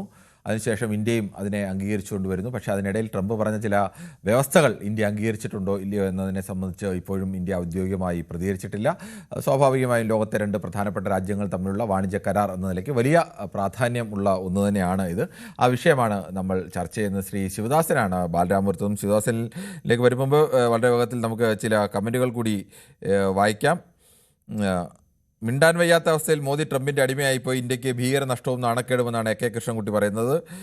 എപ്സ്റ്റീൻ ഫയലിൽ ട്രംപ് മോദിയെ പെടുത്തി ബ്ലാക്ക്മെയിൽ ചെയ്യുന്നു എന്നും അദ്ദേഹം ചോദിക്കുന്നു. ജയകുമാർ പറയുന്നു ഇന്ത്യയെ എല്ലാ രാജ്യങ്ങൾക്കും ഭയമായിരുന്നു, ഇന്ത്യയെ മോദി ട്രംപിന് അടിയറ വെച്ചു എന്നാണ് തോന്നുന്നതെന്ന് പറയുന്നു. ഗോപകുമാർ തുടക്കത്തിൽ വിളിച്ച ആളാണെന്ന് ജയകുമാർ പറയുന്നു. ശ്രീ ശിവദാസനാണ് ബാലരാമപുരത്ത്. ശ്രീ ശിവദാസൻ, താങ്കൾ എങ്ങനെയാണ് ഇങ്ങനെ ഒരു കരാറിനെ വിലയിരുത്തുന്നത്? ഏത് രാജ്യത്തിന് അനുകൂലമാവാനുള്ള സാഹചര്യങ്ങളൊക്കെയാണ് ഉള്ളത്? നമസ്കാരം കിരൺ. നമസ്കാരം. ഇതിനനിയാ എനിക്ക് പറയാനുള്ളത്. എനിക്ക് അത്ര വിവരങ്ങളൊന്നുമില്ല, എന്നാലും പറയാം. ഞാൻ സാധാരണക്കാരനാണ്. ഇത് 7 മാസം 8 മാസം മുമ്പേ ഇത് കൊണ്ടുവന്നു. 50% തെരുവ് നമ്മൾ കൊടുക്കണം കൂടുതൽ സാധനം വിറ്റഴിക്കുന്നതിന്. അതേപോലെ അവിടെ നിന്ന് വാങ്ങണം എന്നാണ് ട്രംപിന്റെ കളി. റഷ്യയിൽ നിന്ന് എണ്ണ വാങ്ങാൻ പാടില്ല, എണ്ണ അവർ കൊടുക്കാമെന്ന് പറഞ്ഞു. ഞാൻ ചോദിക്കുന്ന ഒരു കാര്യം, ഇന്ത്യ ഗവൺമെന്റ് മനസ്സിലാക്കേണ്ട കാര്യം, ഇന്ത്യൻ പാർലമെന്റ് മനസ്സിലാക്കേണ്ട കാര്യം, കർഷകർ, ചുണയുള്ള കർഷകർ, ലോകത്തിൽ കർഷകർ ചൈന കഴിഞ്ഞാൽ നല്ല കർഷകർ ഇന്ത്യയിലുണ്ട്. നമ്മളെ കാർഷിക മേഖലയും നല്ല രീതിയിൽ വളർത്തിക്കൊണ്ടുപോയി മറ്റു രാജ്യങ്ങൾക്ക് എവര് കൊടുക്കുന്ന നികുതി പണക്കാലം കുറച്ചു കൊടുത്താൽ ട്രംപിന്റെ കളി നടക്കില്ല. ഇന്ത്യ എതിർക്കും പോലെ തന്നെയാണ് അമേരിക്കയിലും എതിർക്കുന്നുണ്ട് അവിടുത്തെ ജനതകൾ, അവിടുത്തെ ഗവൺമെന്റ്. ട്രംപിന്റെ കളി നടക്കില്ല. ട്രംപിന് അവിടുത്തെ ഇത്തിരി വാരിക്കോരി കൊടുത്ത് അമേരിക്കയുടെ പ്രീതി പിടിച്ചു വരുന്ന കാരണം പല കേസ് അദ്ദേഹം പ്രതിയാണ്. അപ്പോൾ കുറെ വിദേശ നാട് നേടിക്കൊടുത്ത് ജനങ്ങൾ ദ്രോഹിച്ചുകൊണ്ട്, ഇന്ത്യയായാലും മറ്റു രാജ്യങ്ങൾ ദ്രോഹിച്ചുകൊണ്ട് അങ്ങനെ കൊയ്തെടുക്കാൻ വേണ്ടി ഒരു രാഷ്ട്രീയ തന്ത്രമാണ്. അത് ഇദ്ദേഹത്തിന്റെ ചാട്ടവും നടക്കില്ല. ഇന്ത്യ ഇത് ഈ വിഷയം നടപ്പിലാക്കുമെന്നുള്ള സംശയിക്കൊണ്ട് ഈ കരാറ് അത് പ്രാബല്യത്തിൽ വരുമെന്ന് എനിക്കറിയില്ല, അത് സംശയമുണ്ട്. എന്തായാലും നമ്മളെ ഇന്ത്യ ഗവൺമെന്റ്, പാർലമെന്ററിയും എല്ലാവരും ഒറ്റക്കെട്ടായി ജനങ്ങൾ രാഷ്ട്രീയ ജാതി ഭേദമില്ലാതെ പാകിസ്ഥാനിൽ നേരിട്ടതുപോലെ നമ്മൾ ഇന്ത്യക്ക് വേണ്ടി ആലോചിച്ച് വേണം ഇനിയുള്ള പ്രതിപക്ഷ കക്ഷികളും ഭരണകക്ഷികളും മുമ്പോട്ട് പോകാൻ. ഇത്രേ പറയാം. ശരി. ശ്രീ ഷാജിയാണ് ആലപ്പുഴയിൽ നിന്ന്. ശ്രീ ഷാജി, താങ്കൾ എങ്ങനെയാണ് ഈ വിഷയത്തെ കാണുന്നത്? ഇന്ത്യയിൽ റഷ്യയിൽ നിന്ന് എണ്ണ വാങ്ങില്ല എന്ന് ഉറപ്പ് നൽകിയിട്ടുണ്ട് എന്നാണ് പറയുന്നത് ട്രംപ്.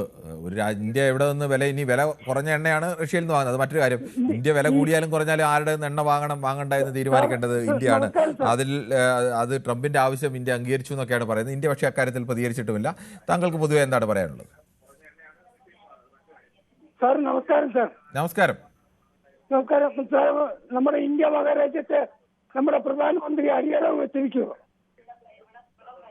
താങ്കളെ TV മ്യൂട്ട് ചെയ്തിട്ട് പറഞ്ഞാൽ കൃത്യമായി പറയാം. നമ്മുടെ ഇന്ത്യ മഹാരാജ്യത്തെ പ്രധാനമന്ത്രി അടിയറ വെച്ചിരിക്കുകയാണ്. ശരി, ഓക്കെ. ശ്രീ പ്രസന്നാണ് മാളയിൽ നിന്നും. ശ്രീ പ്രസന്നൻ, താങ്കൾക്ക് ഈ വിഷയത്തിൽ എന്താണ് പറയാനുള്ളത്? ശ്രീ പ്രസന്നൻ കേൾക്കാമെന്ന് പ്രതീക്ഷിക്കുന്നു. കേൾക്കാം. അതെ, അത്യന്തം എന്താ പറയാ, ഈ സങ്കീർണമായ ഒരു വിഷയങ്ങളാണ് ഈ വിദേശകാര്യങ്ങളുമായിട്ടുള്ള ബന്ധങ്ങളൊക്കെ. അതിൽ നമ്മൾ പ്രതികരിക്കുമ്പോൾ, നമ്മളെന്ന് പറഞ്ഞാൽ എല്ലാവരും പ്രതികരിക്കുമ്പോൾ വേണ്ടത്ര കരുതലൊക്കെ ഉണ്ടാവും. സാധാരണ അങ്ങനെയാണ്. നമുക്കിപ്പോ ബംഗ്ലാദേശായിട്ടുള്ള ബന്ധത്തിൽ പോലും ചിലപ്പോൾ നമുക്ക് പറയാൻ പറ്റുന്നതിന്റെ ഒരു 10% പോലും ആയിരിക്കും നമ്മൾ പറയണേ. ഈ ബന്ധങ്ങളിൽ ഇപ്പൊ ഇറക്കുമതി ആയാലും കയറ്റുമതി ആയാലും അതിലൊക്കെ വളരെയധികം ഇരു രാഷ്ട്രങ്ങൾക്കും ദോഷകരമായതും ഗുണകരമായതുമായിട്ടുള്ള അനേകം കാര്യങ്ങൾ ഉണ്ടാവും. അപ്പൊ നമ്മൾ പ്രതികരിക്കുന്നതിൽ രാഷ്ട്ര നേതാക്കൾ പ്രതികരിക്കുന്നത് വളരെ അവരുടെ മൗനം പോലും പ്രതികരിക്കുന്നതിന് തുല്യമായിട്ടുള്ളതാണെന്നാണ് എനിക്ക് തോന്നുന്നത്. ഇപ്പൊ ഒരു കാരണവശാലും അമേരിക്കയുടെ ഇതുകള് നമ്മള് അംഗീകരിച്ച് ഇത്തരം, അതായത് റഷ്യയുമായിട്ടുള്ള ബന്ധം, അതൊക്കെ നമ്മുടെ ചേരിചേരാനയമായിട്ട് ബന്ധപ്പെട്ടും നമ്മുടെ ഇപ്പോഴത്തെ നിലനിൽപ്പിന്റെ ആവശ്യമായിട്ടും ഒക്കെ അത് വലിയ വലിയ പ്രശ്നങ്ങളാണ്. ഇപ്പൊ ഒരാൾ പറഞ്ഞൊന്ന് വെച്ച് നമുക്കത് മാറ്റാനോ, ഇപ്പൊ ഇറാനായിട്ടുള്ള ബന്ധമോ സൗദി ആയിട്ടുള്ള ബന്ധങ്ങളോ ഒന്നും അത് അങ്ങനെ ഒറ്റയടിക്ക് നമുക്ക് പറയാൻ പറ്റില്ല. കാരണം നമുക്ക് ഈ കഴിഞ്ഞ കാലങ്ങളും ഇപ്പോഴത്തെ കാലങ്ങളും കണക്കിലെടുത്തുകൊണ്ട് മാത്രമേ നമുക്ക് പ്രതികരിക്കാൻ പാടുള്ളൂ. അപ്പൊ പറഞ്ഞില്ലല്ലോ, മോദി പറഞ്ഞില്ലല്ലോ, പ്രതികരിച്ചില്ലല്ലോ എന്ന് വിലപിക്കുന്നതിൽ കാര്യമൊന്നുമില്ല. അവരുടെ ശരിയായ നടപടികളാണെന്നാണ് ഞാൻ മനസ്സിലാക്കുന്നത്. ഇതുവരെ നമ്മൾ മനസ്സിലാക്കുമ്പോ നമുക്ക് തോന്നുന്നത് അവർ പറയാത്തതും ഒരു പറഞ്ഞതിന് തുല്യമായിട്ടാണ് നമുക്ക് തോന്നാറ്. എന്തിനും കയറി എല്ലാത്തിനും കയറി പറഞ്ഞ് ബഹളുണ്ടാക്കി ഇല്ലാത്ത മുറിവുകൾ വ്രണപ്പെടുത്തി എന്താ പറയാ അത് അങ്ങനത്തെ ഒരു ശൈലി നമ്മൾ വിദേശകാര്യ ബന്ധങ്ങളിൽ പ്രത്യേകിച്ചും വൻകിട ലോകശക്തികളായിട്ടൊക്കെ നടത്തുമ്പോൾ നടത്താൻ പാടില്ല എന്നുള്ളതാണ് എന്റെ പക്ഷം. ഇപ്പൊ ഇറക്കുമതിയുടെ കാര്യത്തിലായാലും ഇപ്പൊ നമ്മുടെ നാട്ടിലെ വ്യവസായികൾക്കൊക്കെ ഇപ്പോഴത്തെ യൂറോപ്യൻ യൂണിയനായിട്ട് ബന്ധപ്പെട്ട കാര്യങ്ങളിൽ അവർക്കൊരു പുതിയ വിപണി തുറന്നു കിട്ടിയാക്കാണ്. അത് കുറെ ഗുണകരമായ എന്റെ പേരിൽ അപ്പൊ അവരും അമേരിക്കയും വേണ്ടത്ര നിലപാടുകൾ ചിന്തിച്ച് ഇളവുകളൊക്കെ വരുത്തും. അപ്പൊ അതിന് അവർ ഓപ്പണായിട്ട് പറയുന്ന പല കാര്യങ്ങളും നമ്മൾ വളരെ വ്യക്തമാണ്. ശ്രീ പ്രസന്നൻ, ശ്രീ ശിവൻകുട്ടിയാണ് പോത്തൻകോട് എന്നാണ് വിളിക്കുന്നത്. ശ്രീ ശിവൻകുട്ടി, താങ്കൾക്ക് എന്താണ് പറയാനുള്ളത്? ചർച്ചയിലാണ് അപ്പം പങ്കെടുക്കുന്നത്. പറഞ്ഞോളൂ ശിവൻകുട്ടി. നമസ്കാരം സാർ. നമസ്കാരം. ഇത് നമ്മളിപ്പോ ചർച്ച ചെയ്യുന്ന ഒരു വലിയ കാര്യമാണ്. പക്ഷേ ഒപ്പിടാത്ത ഒരു വിഷയത്തിനെ പറ്റി നമ്മൾ ഈ ചർച്ച ശരിയാവുമോ എന്ന് സംശയം. ഒപ്പിടുന്നതിന് മുമ്പല്ലേ ചർച്ചയുണ്ട്? അല്ല, അങ്ങ് ഈ കാര്യങ്ങളുടെ നടത്തണം വളരെ എഫക്റ്റീവാണ് കാര്യം ന്യൂസ് 18. പക്ഷെ ഇങ്ങനെ ഒരു പ്രായം പൂർത്തിയാവാത്ത ഒരു പ്രവൃത്തി ആയിപ്പോയോ എന്ന് ചർച്ചയായിട്ട് കാര്യമില്ലല്ലോ. ഒപ്പിടുന്നതിന് മുമ്പല്ലേ വിഷയത്തിന്റെ മെറിറ്റും ഡിമെറിറ്റും എല്ലാം ചർച്ച ചെയ്യേണ്ടത്. അതിലെന്തെങ്കിലും ആവണ്ടേ? അവരെന്തായാലും ഇന്ത്യ നമ്മൾ താഴ്ത്തി കാണണ്ട സാറേ. ഒരു കാണുന്നില്ല. നമുക്ക് അനുകൂലമായി വേണം, രാജ്യത്തിന് അനുകൂലമായി വേണം എന്ന് തന്നെയാണ് നമ്മുടെ ഇപ്പോഴത്തെ വാദം. നമ്മൾ ഒരിക്കലും ഒരു കാരണവശാലും അവര് ഒപ്പിടൂല എന്നുള്ളത് തീർച്ച. ഇപ്പൊ റഷ്യ കാണിച്ചോണ്ടിരിക്കുന്ന അവര് പറയുന്നത് ഇതുവരെ ഒരു തീരുമാനമായിട്ടില്ല. അപ്പോ ഇതൊക്കെ നടക്കൊണ്ട് സാറിനെ പോലെയുള്ള ആളുകൾ ഞങ്ങൾക്ക് ഇഷ്ടമുണ്ട് ദിവസം 4 മണിക്ക് ശാലൊക്കെ ആക്കണത്.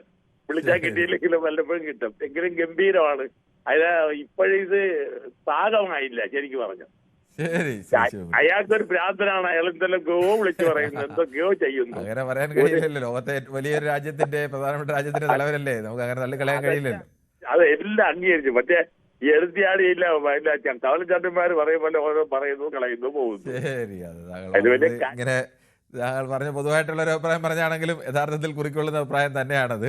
ട്രംപിന്റെ പല പ്രസ്താവനകളും വാദങ്ങളും ഒക്കെ ആ തരത്തിലാണ്. സാധാരണ മനുഷ്യർ പോലും അതിനെ അങ്ങനെ കാണുമ്പോൾ എങ്ങനെയാണ് വിദഗ്ധർ കാണുന്നതെന്ന് കണക്കാക്കാവുന്നതേ ഉള്ളൂ. ശ്രീ ഡേവിഡ് വിജയ് ആണ് പള്ളുരുത്തിയിൽ നിന്നും.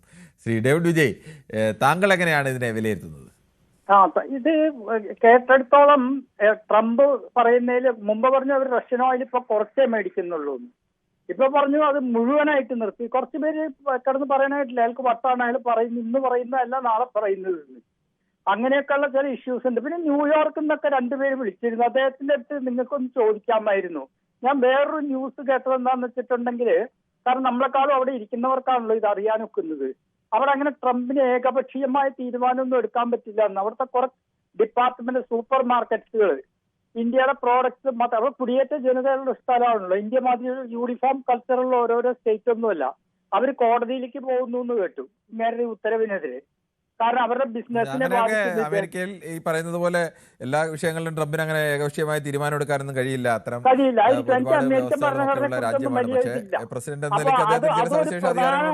അതൊരു പ്രധാന കാരണമാണ് ഇന്ത്യയുടെ കാല് പിടിക്കേണ്ടി വന്നതെന്നാണ് ഞാൻ കേട്ടത്. അങ്ങനെ അതൊരു ന്യൂസ് ഉണ്ട്. ന്യൂയോർക്കിലുള്ള പ്രദീപോ നേരത്തെയാണ് ശ്രദ്ധിച്ചുകൊണ്ടിരിക്കുകയായിരുന്നു. അദ്ദേഹം വന്ന് സംസാരിച്ചിട്ട് പോയി. ഈ വിവരമൊന്നും താങ്കൾക്ക് ചോദിക്കാമായിരുന്നു. അവിടെ കോടതിയിലേക്ക് പ്രശ്നം വെക്കാൻ പോകുന്നുണ്ടോ എന്നുള്ളത്. ശ്രീ പ്രദീപാണ്, ഇടുക്കിയിൽ നിന്നാണ്. ശ്രീ പ്രദീപ്, താങ്കൾ എങ്ങനെയാണ് ഈ ഇന്ത്യ അമേരിക്ക വാണിജ്യ കരാറിലേക്ക് പോകുന്നു എന്നുള്ള ഇരു രാജ്യങ്ങളുടെയും തലവന്മാരുടെ പ്രസ്താവനയെ കാണുന്നത്? നല്ല കാര്യമല്ലേ? നല്ല കാര്യം തന്നെ. എക്സ്പോർട്ട് ഇവിടുത്തെ ബിസിനസ് കൂടുതലേ ഉള്ളൂ. പക്ഷെ അതിന് ചില വ്യവസ്ഥകളൊക്കെ ഉണ്ട് എന്നാണ് ട്രംപ് പറയുന്നത്. ഇന്ത്യ റഷ്യയിൽ നിന്ന് എണ്ണ വാങ്ങരുത് എന്ന് ട്രംപ് പറഞ്ഞപ്പോൾ നമ്മൾ അതിനെ സമ്മതിച്ചു എന്നൊക്കെ പറയുന്നു.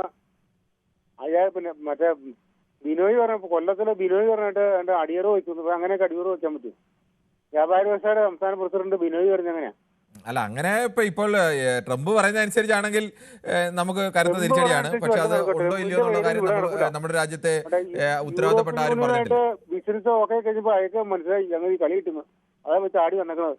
അങ്ങനെയല്ലല്ലോ, ഒരു വിഷയത്തിന്റെ മെറിറ്റിൽ നിന്ന് സംസാരിക്കും പ്രദീപ്. യൂറോപ്യൻ യൂണിയനായിട്ട് നമ്മൾ കരാർ ഉറപ്പിച്ചില്ലേ? അതുകൊണ്ട് ട്രംപ് ഓടി വന്നേക്കണത്. അല്ലാണ്ട് മറ്റേ ബിനോയ് പറഞ്ഞ പോലെ ഒന്നും അല്ല കാര്യങ്ങള്. വ്യാപാരി വ്യവസായിയുടെ സംസ്ഥാന പ്രസിഡന്റ് പ്രദീപ് ഓരോരുത്തരും അവരവരുടെ ബിനോയുടെ അഭിപ്രായമാണ് പറഞ്ഞത്. താങ്കൾക്ക് ആ വിഷയത്തിൽ അങ്ങനെ അഭിപ്രായം ഉണ്ടെങ്കിൽ പറയാം, അല്ലാതെ ഇങ്ങനെ അവിടെയും ഇവിടെയും തൊടാതെ കാര്യം പറഞ്ഞിട്ട് കാര്യമില്ല. ശ്രീ പ്രമോദാണ് കണ്ണൂരിൽ നിന്ന്. ശ്രീ പ്രമോദ്, താങ്കൾ എങ്ങനെയാണ് ഇങ്ങനെ ഒരു കരാറിനെ വിലയിരുത്തുന്നത്? ഞാൻ വിലയിരുത്തുന്ന പറഞ്ഞ സാറേ, നമ്മുടെ ഇന്ത്യ അങ്ങനെ ഒരു കരാറിന് ഒപ്പിടുന്നുണ്ടെങ്കിൽ, അതായത് മോദി അങ്ങനെ ഒരു കരാറിന് ഒപ്പിടുന്നുണ്ടെങ്കിൽ അത് ഷുവറായിട്ട് ഇന്ത്യക്ക് അനുകൂലം, അല്ലെങ്കിൽ ഇന്ത്യക്ക് ഒരു തരത്തിലുള്ള കോട്ടവും വരാത്ത രീതിയിലേ ചെയ്യുള്ളൂ. അതിന് നമ്മൾ പേടിപ്പിക്കേണ്ട കാര്യമൊന്നുമില്ല. അങ്ങനെ ഒരു എന്താ പറയാ, ട്രംപിന് അടിയറ വെച്ചിട്ടൊന്നും നമ്മൾ ഒപ്പിടൂല. പക്ഷെ നമ്മൾ പറയുന്നില്ല, ട്രംപ് അവകാശപ്പെടുന്നുണ്ട് പുള്ളിയുടെ രാജ്യത്തിന് അനുകൂലമായി പുള്ളിയുടെ തിട്ടൂരങ്ങളൊക്കെ നമ്മൾ അംഗീകരിച്ചു എന്ന് പറയുന്നുണ്ട്. പക്ഷെ നമ്മൾ അങ്ങനെ എൻ്റെ രാജ്യത്തിന്റെ കാര്യം തീരുമാനിക്കാൻ ട്രംപ് വരണ്ട എന്നോ അല്ലെങ്കിൽ ട്രംപിനെ അങ്ങനെ അംഗീകരിച്ചിട്ടില്ല എന്നോ നമ്മൾ പറയുന്നില്ല. അല്ല, നമ്മുടെ കാര്യം തീരുമാനിക്കാൻ അയാളായിട്ടൊരു ഡയറക്റ്റ് അയാളെ എന്താ പറയാ വട്ട് പറയും പോലെ ഇങ്ങനെ പല ഇപ്പൊ യൂറോപ്യൻ യൂണിയൻ നമ്മള് അങ്ങനെയല്ലോ അയാൾ വട്ട് പറയുന്നത് അങ്ങനെ പറയാൻ കഴിയില്ല. ശ്രീ പ്രമോദ്, ട്രംപ് ഒരു കരാർ ഇന്ത്യയുമായി ഉണ്ടാക്കാൻ ധാരണയായെന്നും ഇന്ന തന്നെയാണ് വ്യവസ്ഥകളെന്നും ട്രംപ് പറയുന്നു. നമ്മൾ കരാർ ഉണ്ടാക്കാൻ ധാരണയായിട്ടുണ്ട് എന്നുള്ള കാര്യം നമ്മുടെ രാജ്യത്തെ പ്രധാനമന്ത്രിയും പീയൂഷ് ഗോയൽ അടക്കമുള്ളവരൊക്കെ അത് അംഗീകരിക്കുന്നു. പക്ഷേ ട്രംപ് പറഞ്ഞ വ്യവസ്ഥ അതിലുണ്ടോ ഇല്ലയോ എന്ന് നമ്മൾ പറയുന്നില്ല. പൊതുവെ പുറത്തുണ്ടാകുന്ന ഒരു ഫീല് ഒരാൾ പറഞ്ഞതിനെ അല്ല തെറ്റാണെങ്കിൽ ഇന്ത്യ പറയില്ലേ ഞങ്ങൾ അങ്ങനെ ആർക്കും അടിയറ വെച്ചിട്ടില്ല എന്ന് പറയില്ല, അങ്ങനെ പറഞ്ഞിട്ടില്ല എന്നൊരു ഫീൽ പുറത്തുണ്ട് എന്നുള്ളത് യാഥാർത്ഥ്യമാണ്. നമ്മളിപ്പോ ആള് ഇങ്ങനെ ഒരു കരാർ ഉണ്ടായ ആ കരാറിന്റെ ഡീറ്റെയിൽ നമുക്ക് നമ്മുടെ കയ്യിൽ ഓൾറെഡി ഇപ്പൊ ഈ ട്രംപ് പറഞ്ഞല്ലോ റഷ്യയിൽ നിന്ന് എണ്ണ വാങ്ങില്ല, ഇന്ത്യയുടെ കാർഷിക മേഖലയടക്കം തുറന്നു കൊടുക്കാനുള്ള വ്യവസ്ഥകളുണ്ട് എന്ന് ട്രംപ് അവകാശപ്പെട്ടു. അപ്പോൾ അങ്ങനെയൊന്നും ഇല്ല എന്ന് നമ്മളല്ലേ പറയേണ്ടത്? മാത്രമല്ലാതെ നമ്മളെ കാർഷിക മേഖല തുറന്നു കൊടുക്കാതിരിക്കാനല്ലേ നമ്മളത് ഈ കഴിഞ്ഞ ആള് ഈ 50% എന്ന് പറയുമ്പോൾ ആൾ ആവശ്യപ്പെട്ടത് അതല്ലേ, നമ്മളത് ചെയ്തില്ലല്ലോ.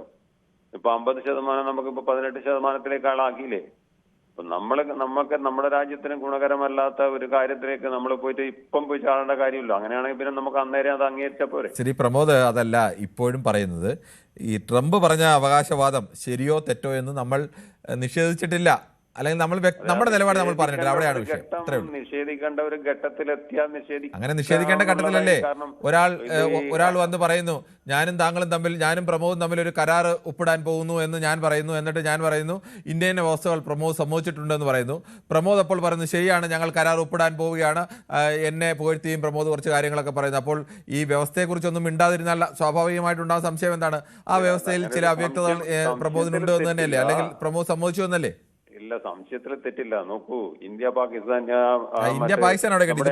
അടുത്ത യുദ്ധം നടന്ന സമയത്ത് അങ്ങേര് പറഞ്ഞതല്ലേ, ഞാൻ പാകിസ്ഥാന്റെ മിനിസ്റ്റർ തന്നെ പറഞ്ഞല്ലോ അത് ഇന്ത്യ. ശരി, അപ്പൊ താങ്കൾക്ക് പാകിസ്ഥാൻ മിനിസ്റ്റർ പറയുന്നത് വിശ്വസിക്കാം എന്തൊക്കെ ഉണ്ടോ? അങ്ങനൊന്നുമില്ല. അതിനകത്തൊക്കെ ആ വിഷയത്തിലൊക്കെ ട്രംപ് പല അവകാശവാദങ്ങളും പല ഘട്ടത്തിൽ ഉന്നയിച്ചിട്ടുണ്ട്. അത് ഇതുമായിട്ട് ബന്ധപ്പെട്ടല്ല. എന്തായാലും നമുക്ക് മറ്റു പ്രശ്നങ്ങളിലേക്ക് പോകാം. ശ്രീ പ്രമോദാണ്, ക്ഷമിക്കണം, അടുത്തത് ശ്രീ ജോസഫാണ് ബാംഗ്ലൂരിൽ നിന്ന്. ശ്രീ ജോസഫ്, താങ്കൾക്ക് പറയാം. Good evening Kiran. Good evening. എനിക്ക് ഒരു പോയിന്റ് പറഞ്ഞിട്ട് ഞാൻ സബ്ജക്റ്റിലേക്ക് വരാം. ഇന്നലത്തെ ചർച്ചയില് പല ആൾക്കാരും പറയുന്നത് കിരണ് ചൊറിയുന്നുണ്ടെന്ന് പറയുന്നു. കിരൺ എന്ന് പറയുന്ന ആള് ഒരു മലയാളിയാണ്. കിരണ് അഭിപ്രായങ്ങളുണ്ട്. അതുകൊണ്ട് ആങ്കർ എന്നുള്ള നിലയിൽ മാത്രമല്ല, ഒരു അഭിപ്രായമുള്ള ആളെന്നുള്ള നിലയിൽ കൂടിയാണ് കിരൺ സംസാരിക്കുന്നതെന്ന് പറയുന്ന കൊള്ളാം. ശരി, ഓക്കെ, ഞാനതൊക്കെ വിട്ടതൊക്കെ ഓരോരുത്തർ അവരവരുടേതായ രീതിയിൽ പറയുന്നു, നമ്മളത് അന്തരം പറയുന്നു, വിടുന്നു. അല്ലാതെ അതൊന്നും നമ്മൾ മനസ്സിലാക്കി നടക്കുന്ന പരിപാടിക്ക് വേണ്ടി പറയുമ്പോൾ ചിലർ അങ്ങനെയൊക്കെ പറയും. നമ്മളും അത് അന്തരം പറഞ്ഞ് അത് വിട്ടു. അതിനപ്പുറത്തേക്ക് അതിന്റെ ഗൗരവമായി ഞാൻ അതിനെയൊന്നും എടുക്കാറില്ല. അല്ല, അത് കേൾക്കുന്നത് ഞങ്ങൾക്ക് ഒരു അലോരസമായിട്ട് തോന്നാറുണ്ട്, അതുകൊണ്ട് പറഞ്ഞതേ ഉള്ളൂ.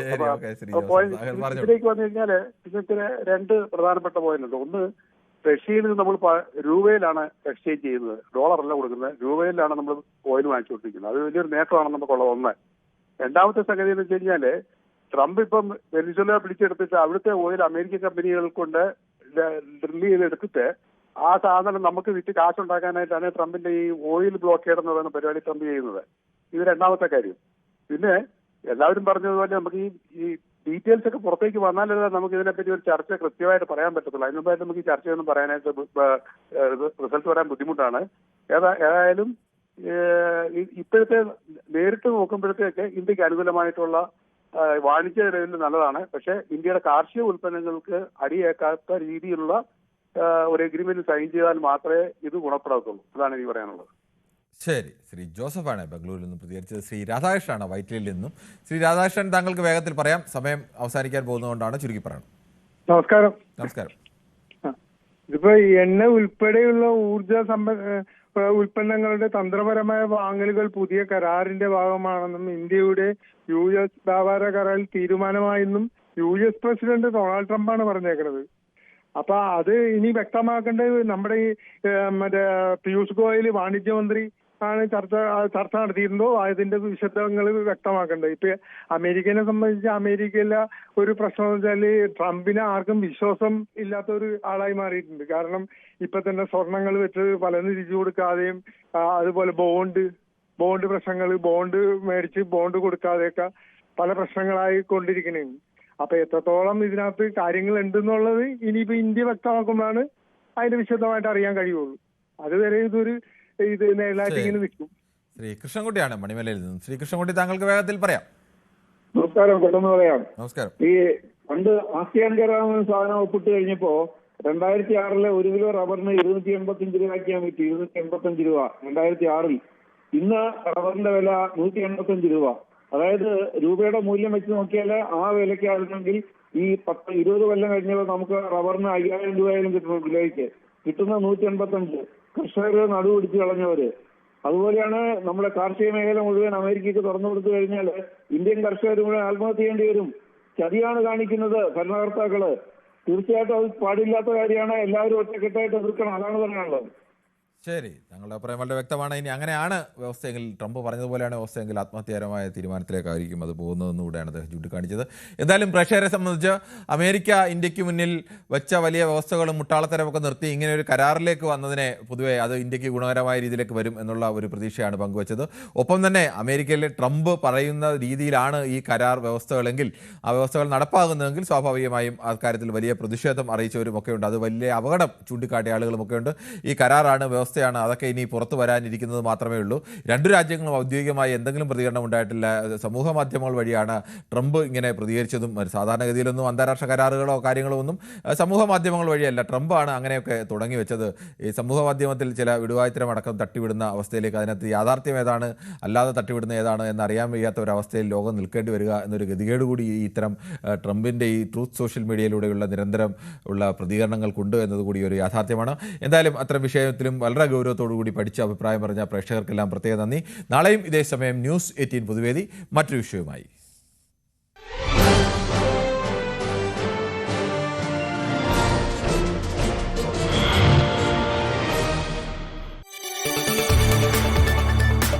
കൂടുതൽ വാർത്തകൾക്ക് news 18 Keralam YouTube channel subscribe ചെയ്യുക.